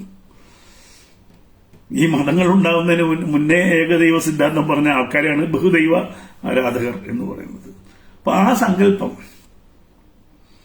നമ്മൾ പറയുന്നില്ലേ, ഹിന്ദുവിന് കുപ്പിവെള്ളം, കുപ്പിക്കകത്ത് വെള്ളം ചെന്ന കുപ്പിവെള്ളം, അത് കൂജയിൽ വെള്ളം നിറച്ചാലോ കൂജയിലെ വെള്ളം, അത് ഫ്ലാസ്കിൽ നിറച്ചാലോ ഫ്ലാസ്കിലെ വെള്ളം, അലൂമിനിയ കലത്തിലെ വെള്ളം, ഏത് രൂപത്തിൽ ഈ വെള്ളം ഒഴിച്ചാലും വെള്ളം തന്നെയാണ്. അതിന്റെ ആകൃതിക്കേ വ്യത്യാസം വരുന്നുള്ളൂ. അതാണ് ഹിന്ദുവിന്റെ സങ്കല്പം. ശിവനെടുത്താൽ ശിവന്റെ അകത്തും ഏതാണോ ബ്രഹ്മം തന്നെയാണ്. ഗണപതി എടുത്താലും അത് തന്നെയാണ്. രൂപത്തിന് വ്യത്യാസം വരുന്നു, അതിന്റെ അകത്തിരിക്കുന്നത് ഒന്ന് തന്നെയാണ്. ആ ധാരണ ആക്കില്ല. ഒരു ഒരു ഒരു മുസ്ലിമായിട്ടുള്ള ഒരാളെടുത്ത് വീരാൻകുട്ടീനെ എടുക്കുക. ഈ വീരാൻകുട്ടിക്കുള്ളിലുള്ള ആരാന്ന് ചോദിച്ചാലോ അത് ഈശ്വരൻ. ഹിന്ദുവിന് മാത്രം അങ്ങനെ ചിന്തിക്കാൻ പറ്റുള്ളൂ. വീരാൻകുട്ടി ഈശ്വരനാണെന്ന്, അല്ലെങ്കിൽ ഒരു ഈ രാമസിംഹൻ ഈശ്വരനാണെന്ന് ഒരു മുസൽമാന് ചിന്തിക്കാൻ പറ്റുമോ? ഒരു ക്രിസ്ത്യാനിക്ക് ചിന്തിക്കാൻ പറ്റുമോ?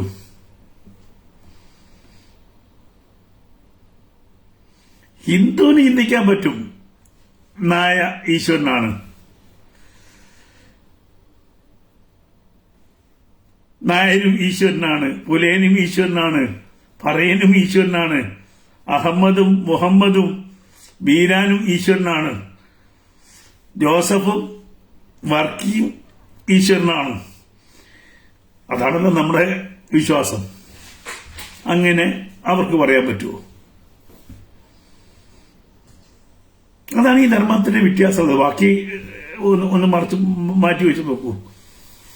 നമുക്ക് പറയാൻ പറ്റും വീരാൻകുട്ടിയും ഈശ്വരൻ തന്നെയാണ്, ഒരു വ്യത്യാസമില്ല. അകത്തുള്ളത് എന്താന്ന് വെച്ചാൽ അത് ഈശ്വരൻ തന്നെയാണ് എന്ന് വിശ്വസിക്കുന്നവരാണ് ഹൈന്ദവര്. അതാണ് ധർമ്മം. എല്ലാത്തിലും ഈശ്വരനെ കാണാൻ ശത്രുതയല്ല എന്ന് കരുതി ഈ പറയുന്ന ആ ധർമ്മത്തെ, അത്രയും വിശാലമായിട്ടുള്ള ആശയത്തെ ഹിംസിക്കാൻ വരുമ്പോൾ, ഇല്ലാതാക്കാൻ വരുമ്പോൾ വെറുതെ ഇരിക്കാനും പാടില്ല.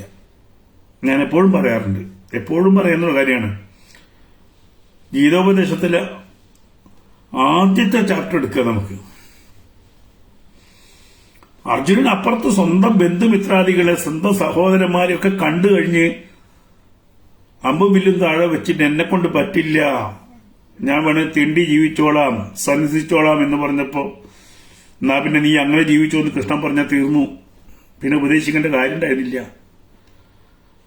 അവിടെ നിന്ന് പറഞ്ഞെന്താണ്? നീ ക്ഷത്രിയനാണ്, ആ ധർമ്മം നീ പാലിച്ചു വെക്കുള്ളൂ, നിനക്ക് ഒളിച്ചോടാൻ പറ്റില്ല. ധർമ്മം നീ ഒളിച്ചോടിക്കഴിഞ്ഞാൽ അധർമ്മം വിജയിക്കും. അധർമ്മം വിജയിക്കാൻ പാടില്ല. അതുകൊണ്ട് എഴുന്നേക്കാണ് പറഞ്ഞു. എഴുന്നേറ്റ് അമ്പ് വില്ലു എടുക്കുക, എന്നിട്ട് യുദ്ധം ചെയ്യും. അതാണ് ശരി. അപ്പം ഇത് എല്ലാത്തിനും അംഗീകരിക്കുമ്പോഴും ധർമ്മത്തിനെതിരായിട്ട് ചിലരുണ്ടാവുമ്പോൾ അതിനെ സംരക്ഷിക്കാനുള്ള ബാധ്യത ധർമ്മിക്കുണ്ട്. അത്രയും ഹിന്ദു ചെയ്യുന്നുള്ളൂ. ഗ്യാൻവാപ്പിയിലെ നന്ദിയുടെ കാത്തിരിപ്പ്, ക്ഷമയോടെയുള്ള കാത്തിരിപ്പുണ്ടല്ലോ, വർഷങ്ങളായിട്ട് 500 വർഷങ്ങളായിട്ട് കാത്തിരിക്കുന്ന ആ നന്ദിയുണ്ടല്ലോ, തന്റെ ശിവനെ കാണാൻ വേണ്ടി കാത്തിരിക്കുന്നു. ഓരോരുത്തർക്കും ഓരോ ക്ഷേത്രവും അവരുടെ വിയർപ്പ്, അവരുടെ പൂർവികരുടെ വിയർപ്പിന്റെ അംശമാണ്, അവരുടെ വിശ്വാസത്തിന്റെ ആചാരത്തിന്റെ അംശമാണ്. അതൊരു എന്താ പറയുന്നത്, അതിന്റെ മുകളിൽ എന്ത് മകുടം ചാർത്തിയാലും അതിനകത്തുള്ളത് എന്താണെന്ന് അവനെ വേദനിപ്പിച്ചുകൊണ്ടേയിരിക്കും.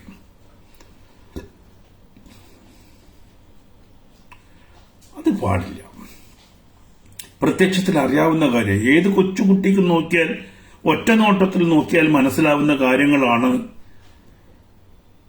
അത് ഫൗണ്ടനാണ്, ശിവലിംഗം കാണിച്ചിട്ട് അത് ഫൗണ്ടനാണ്, അതിന്റെ നടുക്കൂടി വെള്ളം വരുന്നതാണ് എന്നൊക്കെ പറഞ്ഞാൽ വിശ്വസിക്കാനുള്ള ഒരു പ്രയാസമുണ്ട്. അതേപോലെ ക്ഷേത്രഭൂമികളുടെ രേഖ, ആ രേഖ അടുത്ത കാലത്ത് ഞാനിതേപോലെ ഒരു ക്ഷേത്രഭൂമിയുടെ രേഖ അത് പൊടിഞ്ഞു പോയി എന്നാണ് പറഞ്ഞത്. പൊടിഞ്ഞു പോവുകയാണ് പല രേഖകളും. രേഖകൾ പൊടിഞ്ഞു പോകുന്ന കാലഘട്ടത്തിൽ ശ്രദ്ധ എല്ലാവർക്കും ഉണ്ടായാൽ നല്ലതാണ്. അതേപോലെ തന്നെ ആചാരാനുഷ്ഠാനങ്ങൾ പിടിച്ചു നിർത്താൻ വേണ്ടിയിട്ട് രാമസിംഹൻ ചെയ്യുന്ന പ്രവർത്തനങ്ങൾക്ക് കൂടെ ഉണ്ടാവണം. ചാനൽ എല്ലാവരും സബ്സ്ക്രൈബ് ചെയ്യണം. പലപ്പോഴും യൂട്യൂബ് ചാനലിൽ ലിങ്ക് എടുത്ത് ഫേസ്ബുക്കിൽ ഇട്ട് കഴിഞ്ഞാൽ അതിന് റീച്ച് ഫേസ്ബുക്ക് കൊടുക്കാറില്ല. അതുകൊണ്ട് യൂട്യൂബിൽ തന്നെ പോയി സഹകരിക്കുക. നിങ്ങൾക്ക് കോൺട്രിബ്യൂട്ട് ചെയ്യാൻ പറ്റുന്നത് സാമ്പത്തികമല്ല ചോദിക്കുന്നത്, നിങ്ങൾക്ക് കോൺട്രിബ്യൂട്ട് ചെയ്യാവുന്ന ചെറിയ രേഖകളോ ആചാരങ്ങളുടെ രസകരമായ അവതരണമോ കിട്ടുകയാണെങ്കിൽ സഹായിക്കുക.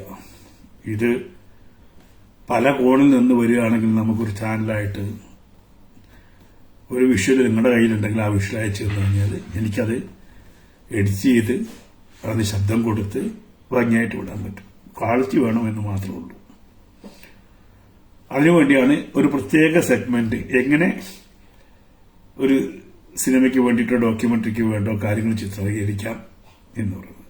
എല്ലാവരും ഈ രാമസിംഹൻ ഒന്നും അറിയില്ല എന്ന് പറയുന്ന കൂടെ ആൾക്കാർ അതെന്താണെന്ന് നമുക്ക് പറയാം. എനിക്ക് 2 ഗുരുനാഥന്മാരാണ് പ്രധാനം. 2 അല്ല, ഗുരുനാഥന്മാർ ഒരുപാടുണ്ട്. സിനിമയിൽ എന്റെ ഗുരുനാഥൻ മരിച്ചുപോയ കെ ചന്ദ്രനാണ്. അദ്ദേഹം എയ്സ്തെറ്റിക്സ് നന്നായി ക്ലാസ് എടുത്തിട്ടുണ്ട്. ഫിലിം ഫോം, ഫിലിം സെൻസ്, സിനിമയുടെ എയ്സ്തെറ്റിക്സ് നന്നായി എന്നെ പഠിപ്പിച്ചിട്ടുണ്ട്. രണ്ടാമത്തെ ഗുരുനാഥൻ ആദം അയ്യൂബാണ്. അദ്ദേഹം ടെക്നിക്കലായിട്ട് കൃത്യമായിട്ട് ഒരു സിനിമയുടെ പ്രീ പ്രൊഡക്ഷൻ, പോസ്റ്റ് പ്രൊഡക്ഷൻ എന്നുള്ള കാര്യങ്ങൾ കൃത്യമായിട്ട് എന്നെ പഠിപ്പിച്ചിട്ടുണ്ട്. 2 ഗുരുനാഥന്മാരാണ് സിനിമയുടെ. ഞാൻ സിനിമയിലേക്ക് വന്നത് കെ പി കുമാരൻ സാറിന്റെ സിനിമയിലാണ്. അത് അഭിനേതാവായിട്ടാണ് വന്നത്. അല്ലാതെ എന്നെ പഠിപ്പിച്ചത് 2 പേരും. അതിന് കൂടെ ബാക്കി വീഡിയോഗ്രാഫി ആണെങ്കിലും എഡിറ്റിംഗ് ആണെങ്കിലും മറ്റ് മേഖലയൊക്കെ സ്വന്തം പഠിച്ചതാണ്. ക്യാമറയും സ്വന്തം പഠിച്ചു. ഇനി ക്യാമറയ്ക്ക് ഒരു ഗുരുനാഥനുണ്ടായിരുന്നു, അദ്ദേഹവും ജീവിച്ചിരിപ്പില്ല. അദ്ദേഹം സദൻ ഇൻസ്റ്റിറ്റ്യൂട്ടിൽ പഠിപ്പിച്ച, ഞാൻ സ്റ്റിൽ ഫോട്ടോഗ്രാഫി അല്ല പഠിച്ചത്, ദൂരെ നിന്ന് നോക്കി പഠിച്ചത്. വീഡിയോഗ്രാഫി അങ്ങനെയാണ് പഠിച്ചത്.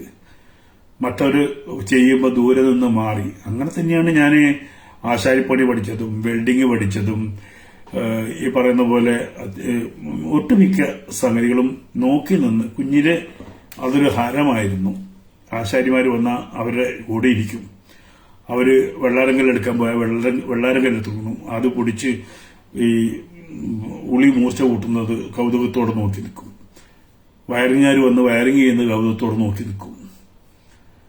എന്താണ് ചാലകം, എന്താണ് അചാലകം സ്കൂളിൽ നിന്ന് പഠിപ്പിച്ചപ്പോൾ അത് വീട്ടിൽ വന്ന് പരീക്ഷിച്ച ആളാണ് ഞാൻ. ഉപ്പിട്ട വെള്ളത്തിൽ കരണ്ട് കുത്തി നോക്കിയതാ, പച്ചവെള്ളത്തിൽ കരണ്ട് കുത്തി നോക്കി. കാർബണിന്റെ ബാറ്ററി പൊളിച്ച് അതിന്റെ നടുക്കിലെ കാർബൺ എടുത്തിട്ട് അതിന് കണക്ഷൻ കൊടുത്തിട്ട് വെള്ളം ചൂടാക്കി പഠിച്ചിട്ടുണ്ട്. ബൾബിന്റെ മൂട് പൊട്ടിച്ച് അതിനകത്ത് വെള്ളം നിറച്ചിട്ട് വെയിലത്തൊരു കണ്ണാടിയും വെച്ച് അന്ന് പ്രകാശ് ടാക്കീസിന്റെ പുറകിൽ നിന്ന് ഒരു ഫിലിമിന്റെ കഷ്ണം എടുത്തുകൊണ്ടുവന്ന് പേപ്പറിനകത്ത് ഒട്ടിച്ച് ഈ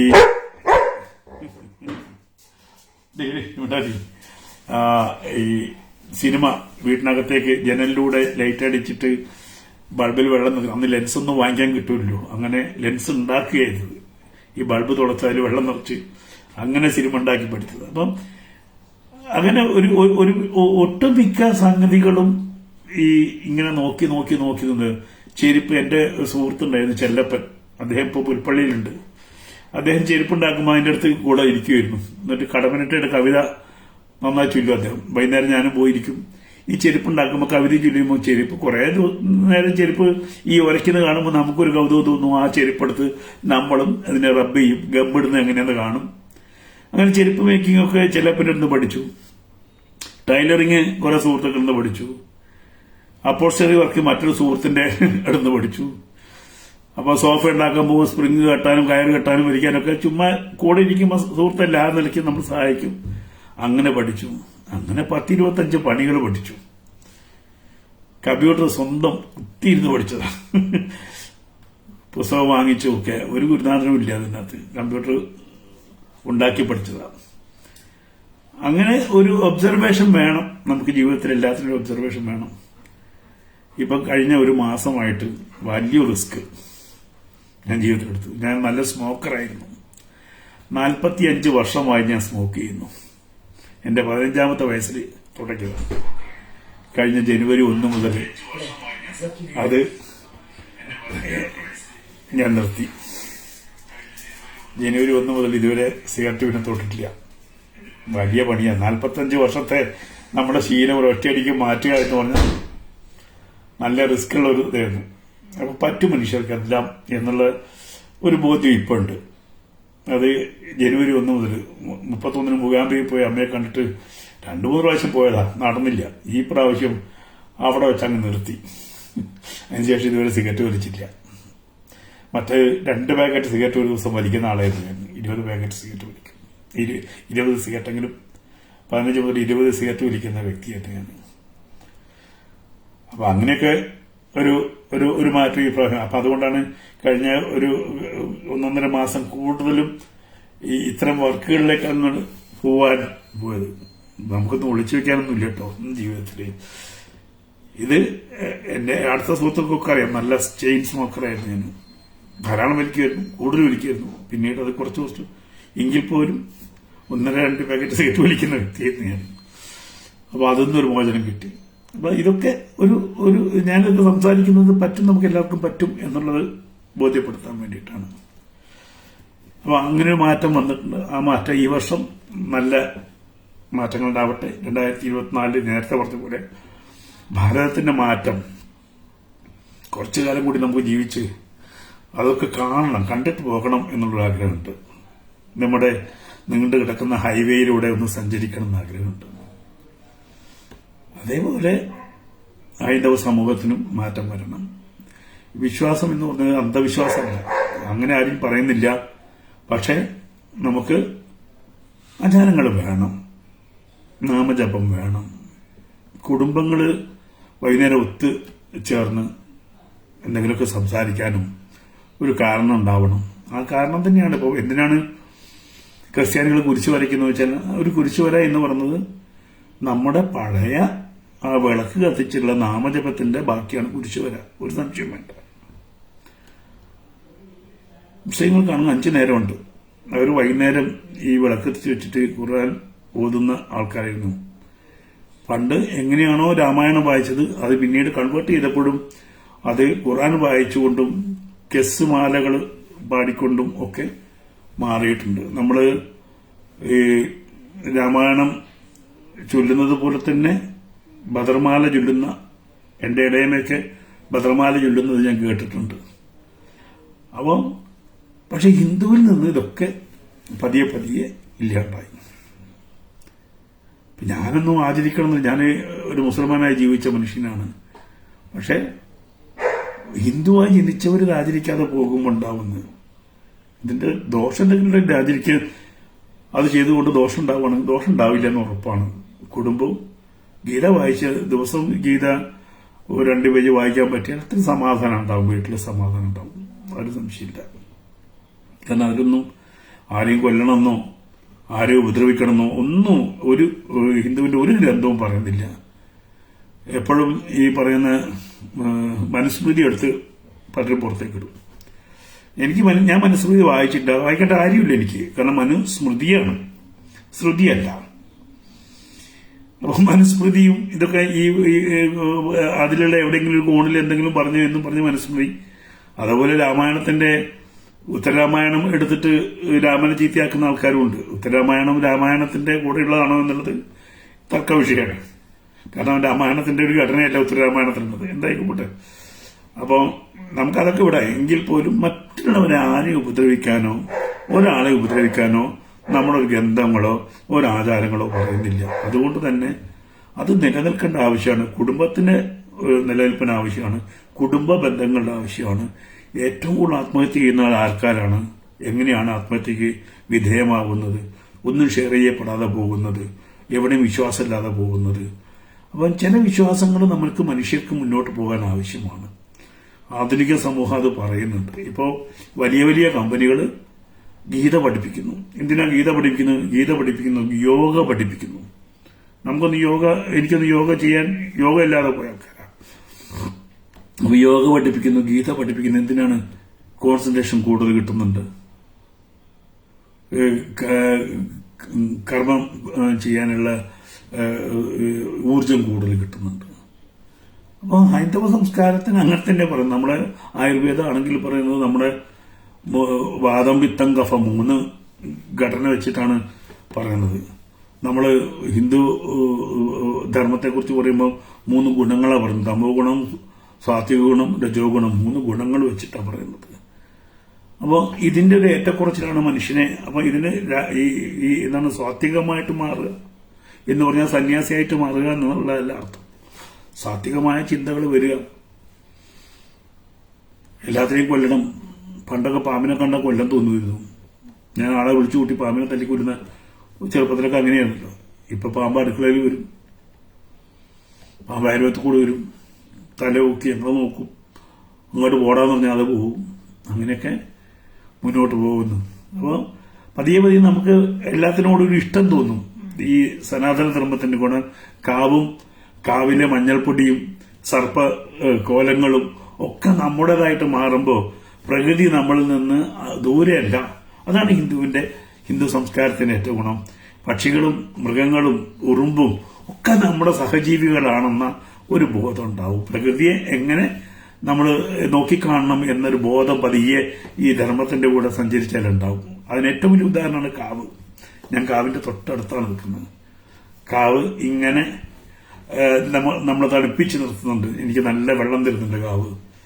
പെരുമ്പാമ്പുണ്ടായിരുന്നു കഴിഞ്ഞ വർഷം വരെ. ഞാനൊക്കെ കാറും കൊണ്ട് വരുമ്പോൾ പെരുമ്പാമ്പ് പതുക്കെ അഴഞ്ഞു പോകും. ആ പെരുമ്പാമ്പ് എന്നെ പേടിപ്പിച്ചിട്ടില്ല. മുള്ളമ്പന്നി ഇഷ്ടം പോലെ ഉണ്ട് ഇവിടെ. നല്ല ഉടുമ്പുണ്ട്, വലിയ ഒരു മുതലയുടെ അത്രയുള്ള ഉടുമ്പുണ്ട്. ഒക്കെ ഇവിടെ ചുറ്റുഭാഗത്തൊക്കെ ഉണ്ട്. നമ്മൾ ജീവിക്കുന്ന പോലെ അത് ജീവിച്ചു പോകുന്നുണ്ട്, അങ്ങോട്ടും ഇങ്ങോട്ടും പോകുന്നുണ്ട്. പരസ്പര പൂരകമായിട്ട് പോവുക. അങ്ങനെ പരസ്പര പൂരകമായിട്ട് പോകാൻ അവരുടെ ആവാസ വ്യവസ്ഥ അവർക്കുണ്ടാവണം, നമ്മുടെ വ്യവസ്ഥ നമുക്കുണ്ടാവണം. നമ്മൾ എന്തിനാണ് അരി കൊണ്ട് കളം വരയ്ക്കുന്നത് വെച്ചാൽ അത് ഉറുമ്പിനുള്ളതാണ് എന്ന് പറയാറുണ്ട്. ഉറുമ്പിന് കൊടുത്തും ആനയ്ക്ക് കൊടുത്തും എല്ലാത്തിനും കൊടുത്ത് ജീവിക്കുന്ന ഒരു ധർമ്മ വ്യവസ്ഥയിലേക്ക് അതിന്റെ മാസ്മരികത നമുക്ക് ഷെയർ ചെയ്യാൻ പറ്റിയാൽ ഏറ്റവും നല്ല ഭംഗിയുള്ള കാര്യമല്ലേ? അതിനാണ് ശ്രമിക്കുന്നത്. നല്ല ജോലിയുണ്ട്, അത് ചെയ്യണമെങ്കിൽ എല്ലാവരും നിങ്ങളുടെയൊക്കെ സഹകരണം ഉണ്ടാവണം. മുന്നോട്ട് പോകണം. രാംസ് വ്യൂസ് നമുക്ക് ഒരു 5-6 മാസം കൊണ്ട് അതിന്റെ ഒരു പാത്ത് നമുക്ക് കാണിച്ചു കൊടുക്കാൻ പറ്റണം. പാത്ത് കാണിച്ചാൽ നമുക്ക് അത് ഏറ്റെടുക്കാൻ ഇഷ്ടംപോലെ ആൾക്കാരുണ്ടാവും. ഞാൻ പോയി കഴിഞ്ഞാലും ഇഷ്ടംപോലെ ആൾക്കാരുണ്ടാവും ഏറ്റെടുക്കാൻ. അങ്ങനെ ഏറ്റെടുക്കാവുന്ന ഒരു അവസ്ഥയിലേക്ക് കൊണ്ടുവരണം.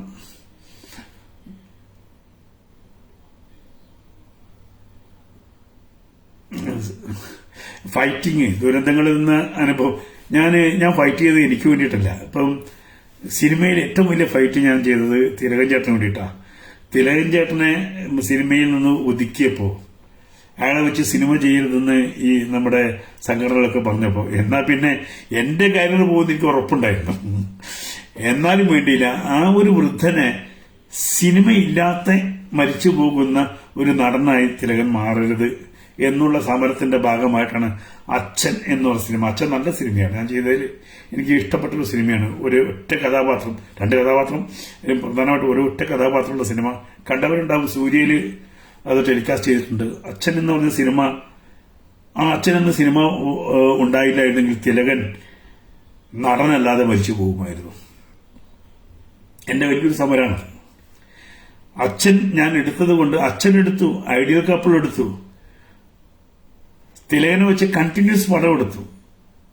അങ്ങനെ ആ പടം എടുത്തിട്ടാണ് അതിനുശേഷമാണ് രഞ്ജിത്ത് തിലകനെ വെച്ചൊരു സിനിമ ചെയ്യുന്നത്. 2 സിനിമ ഞാൻ എടുത്തതിന് ശേഷമാണ്. അപ്പോ ആ എന്റെ സമരത്തിൽ ഏറ്റവും വലിയൊരു സമരം, ആ സമരത്തിന്റെ വിജയം എന്ന് പറയുന്നത് ഈ പറയുന്ന തിലകൻ അഭിനയിച്ചു മരിച്ചു എന്നുള്ളതാണ്. അതിലെനിക്ക് സന്തോഷമുണ്ടാകും. അതേപോലെ സുരേഷ് ഗോപി പൊന്നുചാമിയിൽ സുരേഷ് ഗോപി, അതുവരെ സുരേഷ് ഗോപി ഉണ്ടായിരുന്ന സുരേഷ് ഗോപി പൊന്നുചാമിയിലെ സുരേഷ് ഗോപി നിങ്ങൾ എടുത്തു നോക്കൂ, എത്ര വ്യത്യസ്തമാണെന്ന്. സുരേഷ് ഗോപി പൊന്നുചാമിയിലാണ് സുരേഷ് ഗോപി ഒരു വേറിട്ട വേഷം ചെയ്യുന്നത്, ഒരു ലാടക്കാരനായിട്ട്. അപ്പൊ അതിലെനിക്ക് സന്തോഷമുണ്ട്. പൊന്നുചാമി എന്ന് പറയുന്ന സിനിമ സുരേഷ് ഗോപിയുടെ കാരിയറിന്റെ, അഭിനയത്തിന്റെ കാരിയറിന്റെ ഒരു ഒരു മാറ്റത്തിന് കാരണമായിട്ടുണ്ട്. അത്രയും ക്യാരക്ടർ അദ്ദേഹത്തിന് ചെയ്യാൻ പറ്റും. അതിനുശേഷമാണ് ജയരാജന്റെ പടം അദ്ദേഹത്തിന് തരുമെന്നൊക്കെ. അപ്പം ആദ്യം അങ്ങനെ ഒരുപാട് പരീക്ഷണങ്ങൾ സിനിമയിൽ ഞാൻ ചെയ്തിട്ടുണ്ട്. സമരങ്ങൾ ഇപ്പോഴും സമരം ചെയ്തുകൊണ്ടിരിക്കുന്നു. സമരത്തിന് യാതൊരു കുറവുമില്ല, ഇപ്പോഴും സമരം ചെയ്യാം.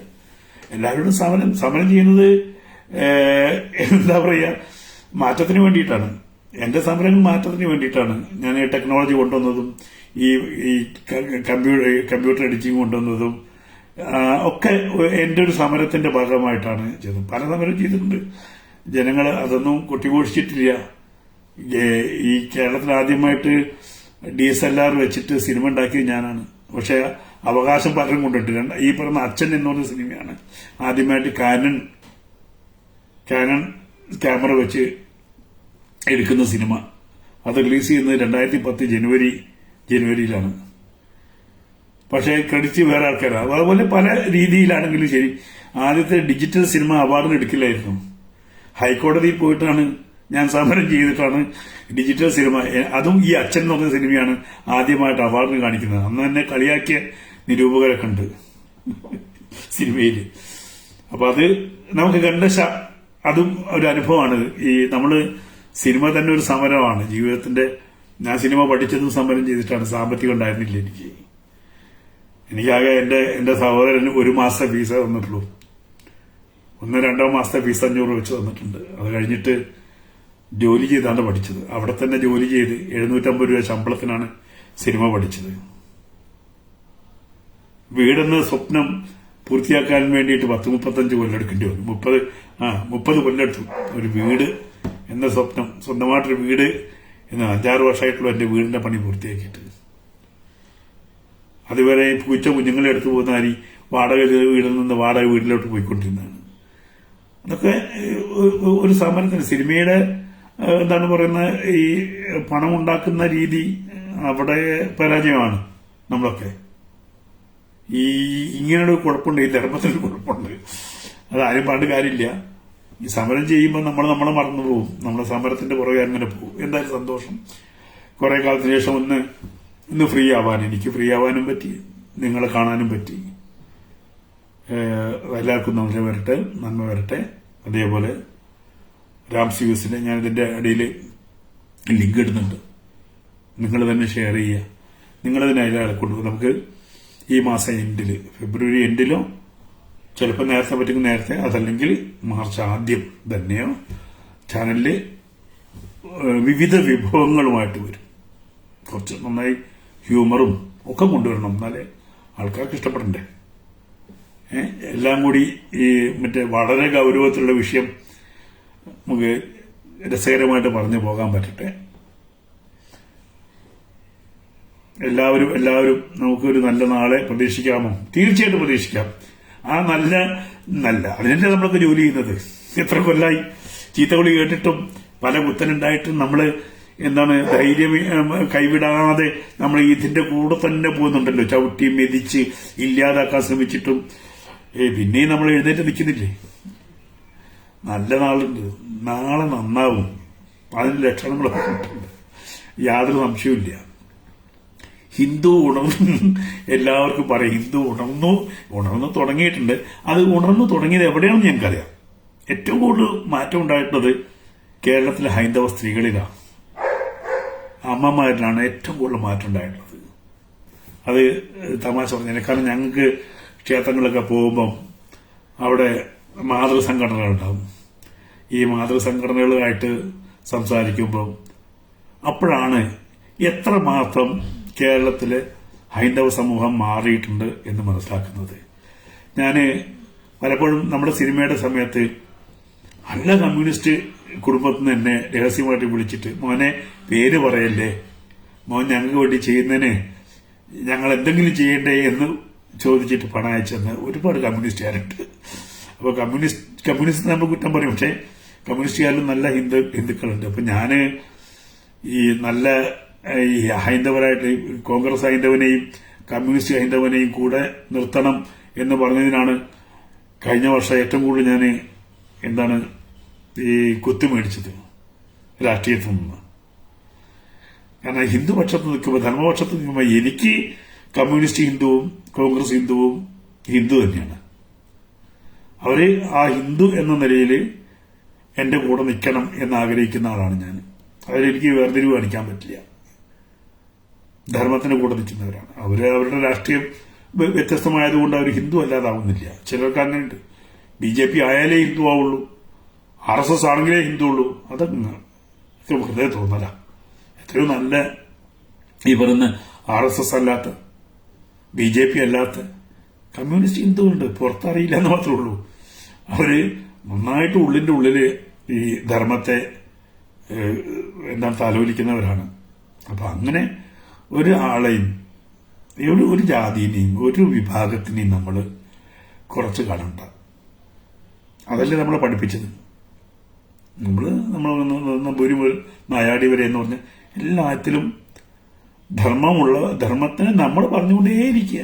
അപ്പം അത് മനസ്സിലാക്കി കൂടുതൽ ആൾക്കാർ വരും. ആ മാറ്റം ഉണ്ടായിട്ടുണ്ട്. ചെറുപ്പക്കാരെ, കാരണം ചെറുപ്പക്കാരെയത്തെ ഞങ്ങൾക്ക് സംശയമുണ്ട്.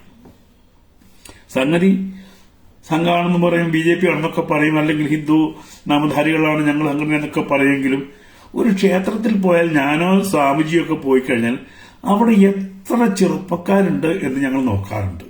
ഞങ്ങളുടെ ഓഡിയൻസിൽ 500-1000 പേര് വരുന്നതിൽ വളരെ ചുരുങ്ങിയ ഒരു ചെറുപ്പക്കാർ. കാരണം അവർക്ക് ഇങ്ങനെ വന്നിരുന്ന് കേട്ടാൽ അതൊക്കെ ഒരു മോശമല്ലേ എന്ന് ചിലപ്പോൾ ദൂരത്ത് കേൾക്കുന്നുണ്ടാവും. പക്ഷെ അങ്ങനെ ഒരു ചെറുപ്പക്കാരുടെ ഒരു കുറവ് പലപ്പോഴും എനിക്ക് ഫീൽ ചെയ്തിട്ടുണ്ട്.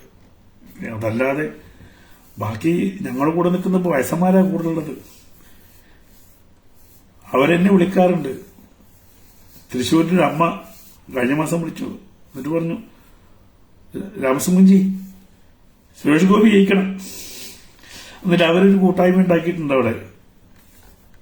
ഞാൻ പറഞ്ഞു, പ്രാർത്ഥനയുണ്ട് അമ്മേ, ഞാൻ പ്രവർത്തിക്കുന്നുമുണ്ട്, സുരേഷ് ഗോപി ജയിപ്പിക്കണം നമുക്ക്. അപ്പൊ അങ്ങനെ ഒരു ആ അമ്മ, ഞാൻ ഹിന്ദു ആകുന്നതിന് മുന്നേ ഞാൻ തൃശ്ശൂർ ഒരു പ്രോഗ്രാമിന് പോയപ്പം അവിടുത്തെ സംഘാടകർ പറഞ്ഞു, ആ മനുഷ്യനെ ഒന്ന് എന്റെ വീട്ടിലോട്ട് കൊണ്ടുവരുമെന്ന്. അങ്ങനെ ഞാൻ ആ വീട്ടിൽ ചെന്നു. അപ്പൊ എന്നിട്ട് ആ അമ്മ പൂജാമുറി തുറന്നിട്ട് പറഞ്ഞു, മോനെ, ഇത് ഗുരുവായൂരുള്ള അതേ കൃഷ്ണനാണ്, മോൻ കയറി തൊഴുതോന്ന് പറഞ്ഞു. വലിയ അനുഭവമായിരുന്നു. ഞാൻ അമ്മയുടെ പേരൊന്നും പറഞ്ഞില്ല. അങ്ങനെ ഞാൻ ആ വീട്ടിൽ കയറി, അവരുടെ പൂജാമുറി കയറി ഞാൻ ഭഗവാനെ തൊഴുതു. ആ അമ്മയാണ് കഴിഞ്ഞ മാസം എന്നെ വിളിച്ചോളൂ, സുരേഷ് ഗോപി എങ്ങനെയും ജയിക്കണം മോനെ. അവരിപ്പോ വീട്ടിലില്ല. അവര് ഒറ്റയ്ക്കായതുകൊണ്ട് ഇപ്പം ഓൾഡ് ഏജ് ഹോമിലാണ് ഇപ്പോൾ താമസിക്കുന്നത്, എല്ലാ സൗകര്യത്തോടെ തന്നെ. അപ്പൊ അവർ പറഞ്ഞു, സുരേഷ് ഗോപി ജയിക്കണം, ആ മോൻ ജയിക്കണം. അവരുടെ പ്രാർത്ഥന പോലെ ഒരുപാട് പേര് പ്രാർത്ഥിക്കുന്നുണ്ട്. ഞാൻ പ്രാർത്ഥിക്കുന്നു. അങ്ങനെ ഒരു വികാരം ഉണ്ടായി വന്നാൽ അത് എന്തുകൊണ്ടാണ് സുരേഷ് ഗോപിയുടെ ഒരു വികാരം ഉണ്ടാകുന്നത് മറ്റുള്ളവർ ചിന്തിക്കണം. ഒരു ഹ്യൂമനിസ്റ്റ് ആയാലാണ്, മനുഷ്യന്റെ ഹൃദയം തൊട്ട് സംസാരിച്ചാൽ, മനുഷ്യന്റെ ഹൃദയം തൊട്ട് കർമ്മം ചെയ്താൽ അവർക്ക് മനുഷ്യർക്കിടയിൽ കമ്മ്യൂണിസ്റ്റുകാരനായിക്കോട്ടെ കോൺഗ്രസ്സുകാരനായിക്കോട്ടെ ഏത് ജാതി ഏത് മതമായിക്കോട്ടെ ഒരു ഇടം കിട്ടും. ഓരോ രാഷ്ട്രീയക്കാരനും മനസ്സിലാക്കേണ്ടതാണ്. ഒരു വെള്ളക്കുപ്പായും ഒരു വെള്ളമുണ്ടും ഒരു വെള്ളക്കുപ്പായം ഇട്ട് കഴിഞ്ഞാൽ അത് ചുളുങ്ങാതെ കക്ഷം ഇങ്ങനെ വികസിച്ച് പിടിച്ച് നടന്നാൽ തങ്ങളെ മറ്റുള്ളവർ അംഗീകരിക്കും എന്നുള്ളൊരു തോന്നൽ രാഷ്ട്രീയക്കാർക്കുണ്ട്. അത് ആദ്യം മാറണം. ഈ ഖദറിന്റെ വെള്ളയും കാണുമ്പോൾ തന്നെ, അല്ലെങ്കിൽ ആ എന്താണ് ഇസ്തിരി മാറാത്ത ഡ്രസ്സ് കാണുമ്പോൾ തന്നെ കള്ളത്തരം എന്നുള്ളൊരു തോന്നലുണ്ട്. ഒരു മനുഷ്യരോട് ഇടപെടാത്ത, ചിരിക്കാൻ അറിയാത്ത, വളരെ ഗൗരവമായിട്ട് സഞ്ചരിക്കുന്ന മനുഷ്യര്. പലപ്പോഴും പലരും പറയും, എന്താ മനുഷ്യരിങ്ങനെ? പ്രത്യേകിച്ചും സാമൂഹ്യ രംഗത്ത് ഇടപെടുന്നവര് രാഷ്ട്രീയത്തിന്റെ ഇടന്ന് കുറച്ചൊക്കെ എന്താണ് മനുഷ്യപ്പറ്റുള്ളവരായിട്ട് മാറണം, മനുഷ്യരെ അറിയുന്നവരായിട്ട് മാറണം. മനുഷ്യരെ മാത്രമല്ല, മൃഗങ്ങളെ അറിയണം. അങ്ങനെ നന്മയുള്ളവരായിട്ട് മാറണം. നന്മയുള്ളവരായിട്ട് മാറുമ്പോഴാണല്ലോ മാറ്റം ഉണ്ടാവുന്നത്. ഇപ്പൊ നിർമ്മല സീതാരാമനെ നമ്മൾ എന്തുകൊണ്ടാണ് ഒരു ആരാധനയോട് കടന്ന്? ആ സ്ത്രീയുടെ ഒരു മൂവ്മെന്റാണ്. ഞാൻ പല നേതാക്കളെയും കണ്ടു. നോർത്ത് ഇന്ത്യയിലൊക്കെ പോയിട്ട് പല നേതാക്കളുണ്ട്. ഇവിടുത്തെ നേതാക്കന്മാരെ പോലെയല്ല. അവര് നേതാവായിട്ടൊന്നുമല്ല. അവര് സെർവന്റ് എന്ന് പറഞ്ഞാൽ ഞാനൊരു സെർവന്റാണ്, രാഷ്ട്രീയ സെർവന്റാണ്. ഞാൻ ഇന്ന രാഷ്ട്രീയത്തിന്റെ ജോലിക്കാരനാണ് എന്ന് പറഞ്ഞ് ആ ജോലി ചെയ്യുന്നവരാണ്, കർമ്മനിരതരായിട്ട് പോകുന്ന. നാഷണൽ സെക്രട്ടറിയൊക്കെ സൂട്ട് കേസും പിടിച്ച് ഓടുന്ന ഓട്ടം കണ്ടപ്പോൾ ഞാൻ ഞെട്ടിപ്പോയി. അയ്യോ, ഇപ്പൊ നമുക്ക് തമിഴ്നാട്ടിലേക്ക് പോയാൽ അങ്ങനെ ഒരു നേതാവിനെ കാണാം, ഇല്ലേ? എല്ലാവർക്കും ഇഷ്ടമാണ്, എനിക്കും ഇഷ്ടമാണ് അദ്ദേഹത്തിന്റെ പ്രവർത്തനം. അപ്പൊ അറിയാതെ നമ്മൾ അദ്ദേഹത്തിന്റെ എന്ത് പോസ്റ്റ് കണ്ടെന്ന് നമ്മൾ ഷെയർ ചെയ്ത് പോകും. അങ്ങനെ ആവട്ടെ എല്ലാവരും. ജനങ്ങളെ അറിഞ്ഞ് ജനങ്ങളിലേക്ക് ഇറങ്ങിച്ചെന്നിട്ട് അത് ഏത് പാർട്ടിയിലാണെന്ന് ശരി, അവനവന്റെ കുടുംബത്തിലേക്ക് ഉണ്ടാക്കാൻ നോക്കാതെ. അതാണ് രാമരാജ്യം. രാമരാജ്യത്തിന്റെ ഏറ്റവും വലിയ അടിസ്ഥാന പ്രമാണം അതാണ്. രാമനെ എവിടെന്നാ പഠിക്കേണ്ടത്? രാമൻ എന്ന് പറഞ്ഞ രാമന്റെ കുടുംബത്തിന് വേണ്ടി ചെറുവിരൽ അനക്കിയിട്ടില്ല. രാമന് ലൈംഗികതയൊന്നുമില്ലേ? സ്ത്രീയെ ഉപേക്ഷിച്ചിട്ട്, ഭാര്യയെ ഉപേക്ഷിച്ചിട്ട് മറ്റൊരു വിവാഹം കഴിച്ചിട്ടില്ലല്ലോ. രാജ്യത്തിന് വേണ്ടി മാത്രം ജീവിച്ചു. ഭരതൻ വന്ന്, രാമ ഏട്ടാ തിരികെ വാ, ഞാനാ സിംഹാസനം ഒഴിച്ചിട്ടിരിക്കുകയാണ്, അവിടെ വന്നിരിക്കൂ എന്ന് പറഞ്ഞപ്പം വന്നില്ലല്ലോ.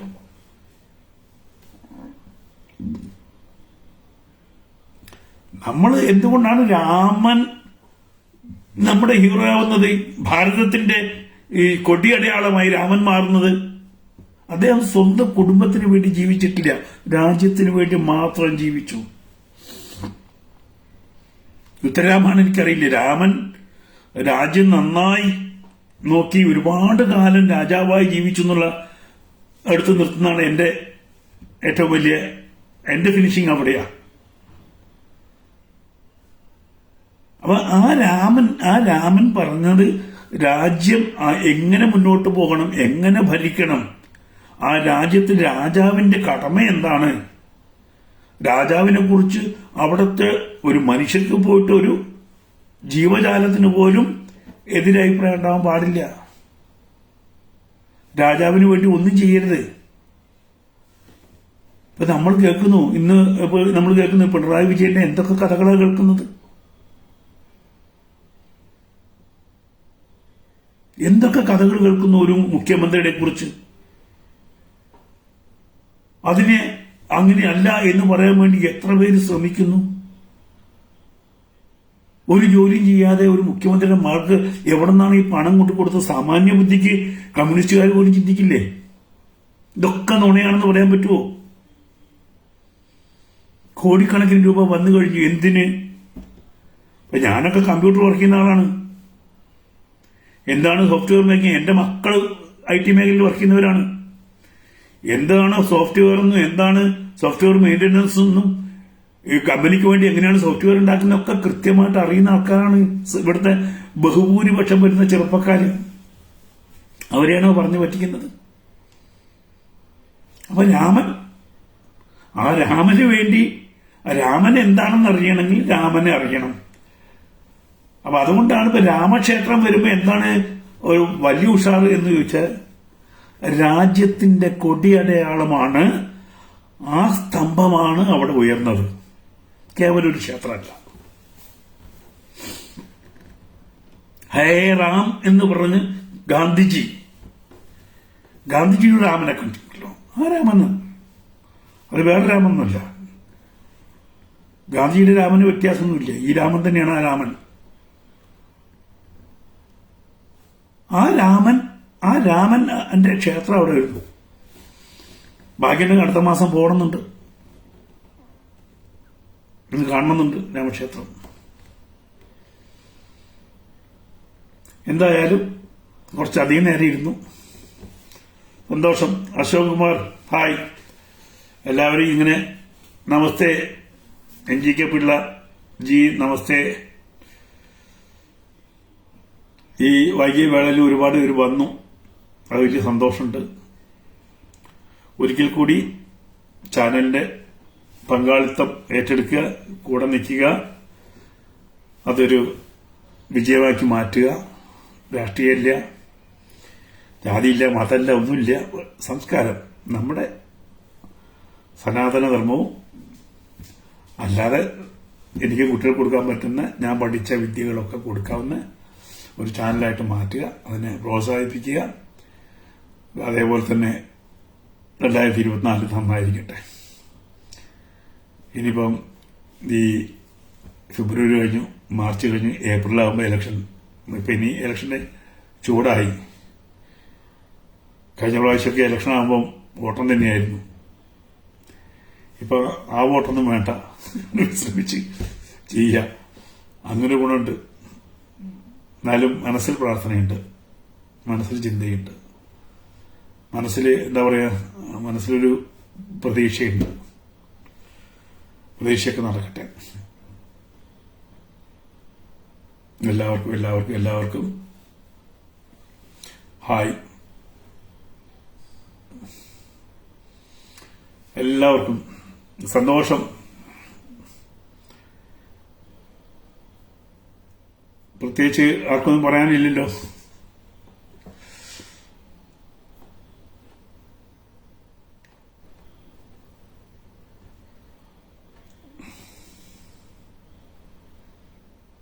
Thank you Ashok Kumar. കൂടെ ഉണ്ടാവണം. ഞാനിങ്ങനെ തന്നെ ഉണ്ടാവുള്ളൂ. പ്രത്യേകിച്ച് മാറ്റമൊന്നും എനിക്ക് വരാൻ പോകുന്നില്ല.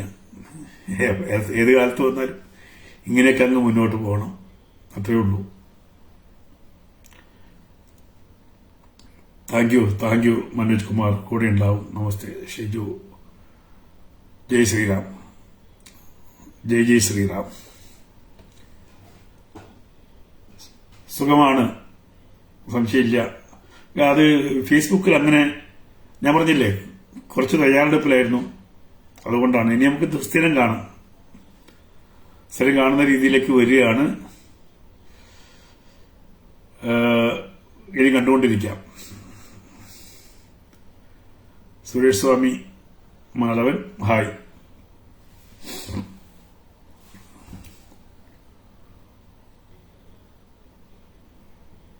എപ്പോ വേണം വരാ ഷിബു? ഞാൻ കോഴിക്കോടാണ് താമസിക്കുന്നത്. വിളിച്ചിട്ട് വന്നാൽ മതി. ഞാൻ ഇവിടെ തന്നെ ഉണ്ടാകും.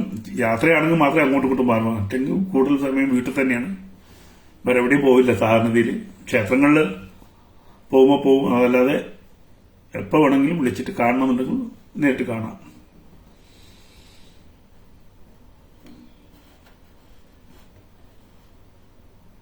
Thank you Bharat. Thank you Rajan. Thank you Suresh Kumar.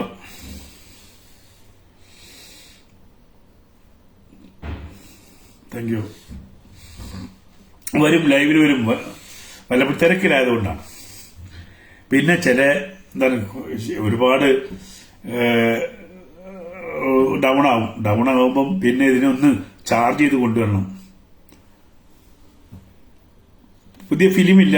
നമ്മളെ സിനിമ തന്നെ നമ്മൾ ഉണ്ടാക്കും. നമ്മളെ യൂട്യൂബ് സിനിമ അതാണ്. അല്ലാതെ ഇനി റിസ്ക് എടുക്കാനോ, പ്രായമായില്ലേ, പണം മുടക്കാനൊക്കെ ആള് വേണ്ടേ.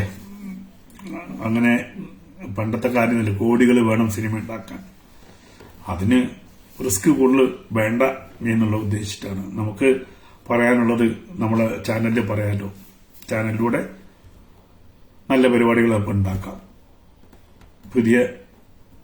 അങ്ങനെ ഒരു ഉദ്ദേശമുണ്ട്. സാറില്ല പരസ് കാണാം. ഇന്നലെ അങ്ങനെ കാര്യമായിട്ടാണ് കുറച്ച് ആൾക്കാർ ഇന്നലെ വിളിച്ചെന്നുള്ളൂ. കുറച്ച് ആൾക്കാർ വന്നിരുന്നു. അത് മനസ്സിന് പ്രായമായിട്ടില്ല, അതുകൊണ്ടല്ലേ ഇപ്പൊ ഇങ്ങനെ നിൽക്കുന്നത്. മനസ്സിന് ഒട്ടും പ്രായമായിട്ടില്ല. ശരീരത്തിന് കുറച്ച് പ്രായത്തിന്റെ പ്രശ്നങ്ങളുണ്ട്. പണ്ടത്തെ പോലെ ഓടിച്ചാടാൻ പറ്റുന്നില്ല. കണ്ണിനും ഒക്കെ കുറച്ച് കാഴ്ച കുറഞ്ഞല്ലോ. കണ്ണടയുടെ പവർ കൂടിക്കൊണ്ടിരിക്കുന്നുണ്ട്. മനസ്സിനൊന്നും പ്രായമായിട്ടില്ല. അതിപ്പോഴും ഒരു 10-20 വയസ്സുകാരൻ്റെ കാര്യം തന്നെ ഓടുന്നുണ്ട്. അതുകൊണ്ടാണല്ലോ ഇങ്ങനെയൊക്കെ ചെയ്യാൻ തോന്നുന്നത്. അല്ലെങ്കിൽ നമ്മൾ ഡൗൺ ആയിപ്പോവും. അങ്ങനെ ഡൗൺ ആയിട്ടൊന്നുമില്ല. ഞാൻ എപ്പോഴും നോക്കുന്നത് ഈ പ്രായാധിക്യം കൊണ്ടും ഓട്ടം കൊണ്ടും ക്ഷീണിക്കുകയാണെങ്കിൽ സ്വാമിജി ക്ഷീണിക്കണം. ചിദാനന്ദ സ്വാമിജി അദ്ദേഹം ഓടുന്ന ഓട്ടം കൊണ്ടാണ്. അദ്ദേഹം വണ്ടി ഡ്രൈവ് ചെയ്തു. എനിക്കൊന്നും വണ്ടിയൊന്നും അങ്ങനെ ഡ്രൈവ് ചെയ്യാൻ പറ്റില്ല. അദ്ദേഹം വണ്ടി ഡ്രൈവ് ചെയ്തിട്ട് ഗുജറാത്ത് വരെയൊക്കെ പോയി എന്ന് പറയുമ്പോൾ അത്ഭുതം തോന്നുന്നു എനിക്ക്. അങ്ങനെ ആണ്. നിങ്ങളുടെയൊക്കെ പ്രാർത്ഥനയാണ് എന്റെ ആരോഗ്യം, യാതൊരു സംശയമില്ല. കൂടുതൽ ഈ കമ്പ്യൂട്ടറിൽ ഇരുന്നിട്ടുള്ള ഒരു പ്രശ്നമുണ്ട്. നമ്മൾ ഇരിക്കുമ്പോൾ അത് മാറിയിട്ട് കുറച്ചും കൂടി നമുക്ക് ലൈവായിട്ട് ഓടുകയാണ് ഇനി. ഓട്ടം ഒന്നും കൂടി വീണ്ടും കൂടുതൽ ഓടാൻ. തീർച്ചയായിട്ടും പ്രതികരിക്കാൻ നമുക്ക് ഒരു പരിധി വിട്ട് പ്രതികരിക്കുമ്പോൾ ഞാൻ കണ്ണും മൂക്കും നോക്കാതെ പറയുന്ന ആളാ. ഇനി അങ്ങനെ കുഴപ്പമുണ്ട്. എനിക്കൊരു മനസ്സിലൊരു ദേഷ്യം ദേഷ്യമല്ല, ഒരു സംഗതി തെറ്റാണെന്ന് തോന്നിക്കഴിഞ്ഞാൽ അതങ്ങ് പറയും. അത് പറഞ്ഞു കഴിഞ്ഞാൽ പിന്നെ അതിന്റെ പേരിൽ ആൾക്കാർ നമ്മളെ ഗോയാന്ന് വിളിക്കും. എന്തിനാ നമ്മളത് വിട്ടേക്കുക. നമ്മൾ ആ ഭാഗത്തേക്ക് വേണ്ട നമുക്ക് പറയാനുള്ള കാര്യം നമുക്ക് പറയാനുള്ള കാര്യങ്ങൾ ചെയ്യുക. ഞാനിപ്പോ എങ്ങോട്ട് ഓടിപ്പോയിട്ടില്ല. ഞാനിപ്പോ ഒരു രാഷ്ട്രീയത്തിൽ മാറി അതിന്റെ സ്ഥാനത്ത് നിന്ന് മാറിയിട്ട് ഞാൻ എവിടേക്ക് ഓടിപ്പോയിട്ടില്ല. ഞാൻ അവിടെ തന്നെ, എവിടെയാണ് നിൽക്കുന്നത് അവിടെ തന്നെയാണ് നിൽക്കുന്നത്. ഒരു മാറ്റമൊന്നും ഉണ്ടായിട്ടില്ല. നിങ്ങൾ ആകെ ഇപ്പൊ മനസ്സിലൊരു ആശയമുണ്ട്, ഒരു കൾച്ചറൽ മൂവ്മെന്റ് എന്നുള്ളത് നാഷണൽ ഹിന്ദു ലീഗ് ഉണ്ടാക്കിയിട്ടുണ്ട്. അത് നോക്കാം, നമുക്ക് നന്നായിട്ട് കൊണ്ടുവരാൻ പറ്റുമെങ്കിൽ നന്നായി കൊണ്ടുവരാം. അത് നമുക്ക് ലോകത്ത് ആദ്യം ഏത് രാജ്യത്താണ് ആദ്യം ഉണ്ടാകുന്നത് സാംസ്കാരിക വിപ്ലവം ഉണ്ടാവേണ്ടത്. രണ്ടാമത് സാമ്പത്തിക വിപ്ലവം. ഇപ്പോഴും എനിക്ക് മോദിയുടെ സർക്കാരിനോടുള്ള ഒരു എതിർപ്പ് എനിക്ക് ആകെ അതാണ്. തുറന്നു പറയാലോ, ഇൻഫ്രാസ്ട്രക്ചർ ഓക്കെയാണ്, അത് നന്നായി പോകുന്നു, ശരി. പക്ഷേ ഭാരതത്തിലെ സാംസ്കാരിക സംഘടനകൾ, ഒന്ന് സാഹിത്യ അക്കാദമി പോലെ, സിനിമ പോലെ, സിനിമയുടെയൊക്കെ മുതുകത്തിരിക്കുന്നവർ നല്ല ദേശവിരുദ്ധരാണ്. അപ്പോൾ രാജ്യത്തിന്റെ സംസ്കാരമാണ് രാജ്യത്തിനെ മുന്നോട്ട് നയിക്കുന്നത് എപ്പോഴും. ആ അർത്ഥത്തിൽ സാംസ്കാരിക മേഖലകളിൽ ഈ പറയുന്ന ഗവൺമെന്റ് വേണ്ടത്ര ശ്രദ്ധിച്ചിട്ടില്ല. അതുകൊണ്ടാണ് 1921 ആ സിനിമ നമ്മുടെ പുഴ മുതൽ പുഴ വരെയൊക്കെ ഞാൻ അനുഭവിച്ച വേദനകളും ദുരന്തവും ഉണ്ടല്ലോ. അത് ഭയങ്കര പ്രഷർ എനിക്ക് ഉണ്ടാക്കിയിട്ടുണ്ട്. 10 വർഷം ഭരിച്ചിട്ടും അത്തരം മേഖലകളിൽ ഏറ്റവും പിന്നോക്കം നിൽക്കുന്ന, മാനസികമായിട്ട് ഉപദ്രവിക്കുന്നവർ, സത്യം പറയാൻ സമ്മതിക്കാത്തവരുണ്ടെങ്കിൽ അവിടെ നമ്മൾ പരാജയമാണ്. ഇപ്പൊ എല്ലാവരും പറയും മറ്റേ പാഠഭാഗം മാറ്റുന്നു മാറ്റുന്നു. ഇല്ല, ഇപ്പോഴും ഈ പറയുന്ന നാഷണൽ സിലബസിൽ 21 ഇപ്പോഴും കാർഷിക ലഹളയാണ്. അതേപോലെയാണ് നമ്മുടെ ഈ കലയുടെയും സംസ്കാരത്തിന്റെയും രംഗത്ത് നമ്മുടെ ആളുകളില്ല. അവിടെ ഇപ്പോഴും പഴയ കമ്മ്യൂണിസ്റ്റുകാർ തന്നെയാണ്. അത് ബോംബെയിലാണെങ്കിലും തിരുവനന്തപുരത്താണെങ്കിലും ഒരേ രീതിയിൽ തന്നെയാണ് പോയിക്കൊണ്ടിരിക്കുന്നത്. അവിടുത്തെ മിനിസ്റ്ററും അതേപോലെ തന്നെയാണ്. കാരണം ഇതിന്റെ വില അറിയില്ല, കലയുടെ വില അറിയാത്തവരാണ്. അത് കമ്മ്യൂണിസ്റ്റുകാർക്ക് മാത്രമേ അറിയുള്ളൂ. കമ്മ്യൂണിസം എങ്ങനെയാ വളർന്നതെന്ന് KPSC ഇല്ലേ, നാടകങ്ങളിലൂടെയും കവിതകളിലൂടെയും കഥകളിലൂടെയും സിനിമയിലൂടെയും വളർത്തിക്കൊണ്ടുവന്നാണ് കമ്മ്യൂണിസ്റ്റ് പ്രസ്ഥാനം. വളരെ ചുരുങ്ങിയ കാലം കൊണ്ട് 1950 മുതൽ എടുത്താൽ വളരെ ചുരുങ്ങിയ കാലം കൊണ്ട് അവർക്ക് വളർച്ച നേടാൻ പറ്റിയത് എന്തുപയോഗിച്ചിട്ടാണ്? കലയെ ഉപയോഗിച്ചിട്ടാണ്. ഇന്നും നമ്മുടെ കുരങ്ങന്മാർക്ക് അതറിയില്ല, പല ആൾക്കാർക്കും. ഞാൻ കുരങ്ങന്മാരെന്ന് ഉദ്ദേശിച്ച് ഇനി അത് വെച്ച് കുരങ്ങന്മാർ തന്നെയാണത്. കാരണം കയ്യിൽ പൂമാല കിട്ടിയാൽ അത് എന്ത് ചെയ്യണം? പൊട്ടിച്ചു കളയുക. ആ പൂമാല ഉപയോഗിക്കാൻ അറിയില്ല പലപ്പോഴും. ഇപ്പോഴും കലയുടെ ശക്തി എന്താണെന്ന് തിരിച്ചറിയാത്തൊരു വിഭാഗം ആൾക്കാർ നമ്മുടെ ആൾക്കാർ. എന്നാൽ എല്ലാ കലയുടെയും ആൾക്കാരാണ്. ആ കലയെ എങ്ങനെ ഉപയോഗിക്കണം? സംസ്കാരത്തിനെ മാറ്റാൻ, ജനജീവിതത്തിനെ എങ്ങനെ മാറ്റാൻ, ചിന്താഗതികൾ എങ്ങനെ മാറ്റാൻ, അത് കമ്മ്യൂണിസ്റ്റുകാരോട് ചോദിച്ചാൽ മതി, അവർ പറഞ്ഞിട്ടുണ്ട്. അതിന് കോൺഗ്രസ് ഭരിച്ചാലും ശരി, BJP ഭരിച്ചാലും ശരി, ആര് ഭരിച്ചാലും ആ രംഗത്തൊക്കെ അവരാണ് കൈകാര്യം ചെയ്യുന്നത്. ഇപ്പോഴും കേന്ദ്രത്തിൽ നിന്ന് വരുന്ന പരസ്യം ഡബ് ചെയ്തിട്ടാണ് ഇവിടെ ആൾക്ക് ഉണ്ടാക്കാൻ അറിയില്ല.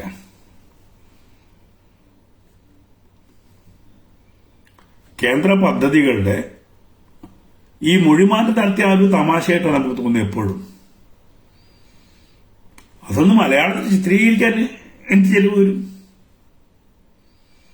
ഭാരതത്തിൽ വന്ന മാറ്റങ്ങൾ ഒന്ന് മലയാളത്തിൽ ചിത്രീകരിക്കാൻ എന്ത് ചെലവ് വരും? ചിന്തിച്ചിട്ടുണ്ട്.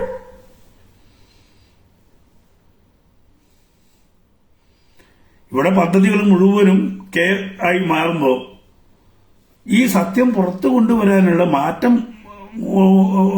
കൊണ്ടുവരുന്നത് ഈ അതെ 2019 ജിഹാദികൾ വളർന്നത് സിനിമയിലൂടെയാണ്, സംശയമില്ല. ജിഹാദി ആശയങ്ങള് സിനിമയിലൂടെ വളർത്ത, അതേപോലെ തന്നെ ഹൈന്ദവ സംസ്കാരത്തെ തച്ചുടയ്ക്കാൻ ശ്രമിച്ചതും സിനിമയിലൂടെയാണ്, യാതൊരു സംശയവും വേണ്ട. മീശ നോവൽ എന്തുകൊണ്ടുണ്ടായി? മീശ നോവൽ എന്തിനുണ്ടായി? നമുക്ക് സിനിമകൾ തന്നെ എടുത്തു നോക്കൂ, എത്ര സിനിമകൾ. അയ്യപ്പനെ ഇങ്ങനെ അയ്യപ്പന്മാരെ വാരി കുടഞ്ഞിട്ടും നമ്മളാരും ശ്രദ്ധിച്ചിട്ടില്ല. ഗ്രേറ്റ് ഇന്ത്യൻ കിച്ചനെ പോലെ സിനിമകൾ. നമ്മളൊരു സേവാഭാരതിയുടെ ആംബുലൻസ് കാണിച്ച സംഖ്യ സിനിമ എന്ന് പറയുമ്പോൾ കൃത്യമായിട്ടും ഇസ്ലാമിക് അജണ്ട വെച്ച് എത്ര സിനിമകളുണ്ടായി ചിന്തിച്ചിട്ടുണ്ടോ? അവര് മീഡിയാസിനെ മൊത്തം ഉപയോഗിക്കും, ചാനലുകൾ ഉപയോഗിക്കും, ഈ പറയുന്ന സാഹിത്യകാരന്മാരെ ഉപയോഗിക്കും, അവരൊക്കെ വിലയ്ക്ക് വാങ്ങും, ആശയ വിനിമയത്തിന് ഉപയോഗിക്കും. ഇവിടെ എന്നെ പോലെ അല്ലെങ്കിൽ കുറെ സിനിമക്കാരെ കിട്ടിയിട്ടും 5 പൈസക്ക് ഉപയോഗിക്കാതെ വിട്ടിട്ടുണ്ടെങ്കിൽ ഒന്ന് ആലോചിച്ച് നോക്കൂ.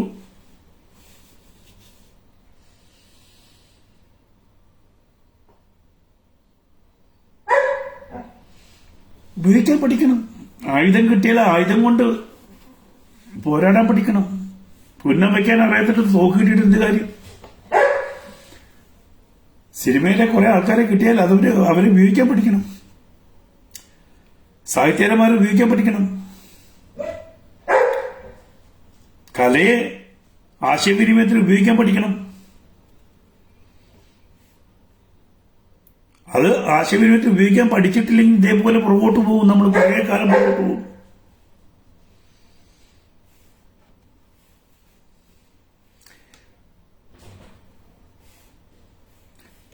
പള്ളി ക്ഷേത്രം തകർത്ത് പള്ളി വരുന്ന വാർത്തയൊക്കെ കേട്ടു. ജോസി, എന്റെ നായ്ക്കുട്ടി ബഹളം വയ്ക്കുന്നുണ്ട്. ഏതായാലും സമയം കുറെ പോയി. ഇടയ്ക്കിങ്ങനെ ഇത്രയധികം സമയം വന്നു കഴിഞ്ഞാൽ ശരി, വീണ്ടും വരാം. എല്ലാവർക്കും സന്തോഷം. ഒന്ന് ചിന്തിക്കുക, നേതാക്കന്മാർ ചിന്തിക്കട്ടെ, കലാകാരന്മാരൊക്കെ എങ്ങനെയാണ് ഉപയോഗിക്കേണ്ടത് ചിന്തിക്കട്ടെ, കൾച്ചറിനെ എങ്ങനെയാണ് ഉപയോഗിക്കാൻ, എങ്ങനെയാണ് ആൾ ഇന്ത്യ ബേസിലെ കാര്യം ഞാൻ പറഞ്ഞത്. നമുക്കത് പറയാനേ പറ്റുള്ളൂ. ഇത് എത്തേണ്ടടുത്ത് എത്തിക്കേണ്ടത് എങ്ങനെയാണെന്ന് അതിന് നല്ല ഉള്ള ആൾക്കാർ വേണം. എന്നെ കൊണ്ട് ഇങ്ങനെയൊക്കെ പറയിപ്പിച്ചിട്ട് അവസാനം ഇതാ പറഞ്ഞ് സാറെന്താ തുറന്നു പറയാത്തത്, പല കാര്യങ്ങളൊന്നും എന്താ ഒന്നും പറയാൻ ഞാൻ പറഞ്ഞു കഴിഞ്ഞാൽ എന്റെ ദൈവമേ ഞാൻ കുടുങ്ങി പോകാറുണ്ട്. ഞാൻ ഇനി പറയുന്നില്ല, ഇനി മുന്നോട്ട് കൊണ്ടുപോകുന്നില്ല. നമുക്ക്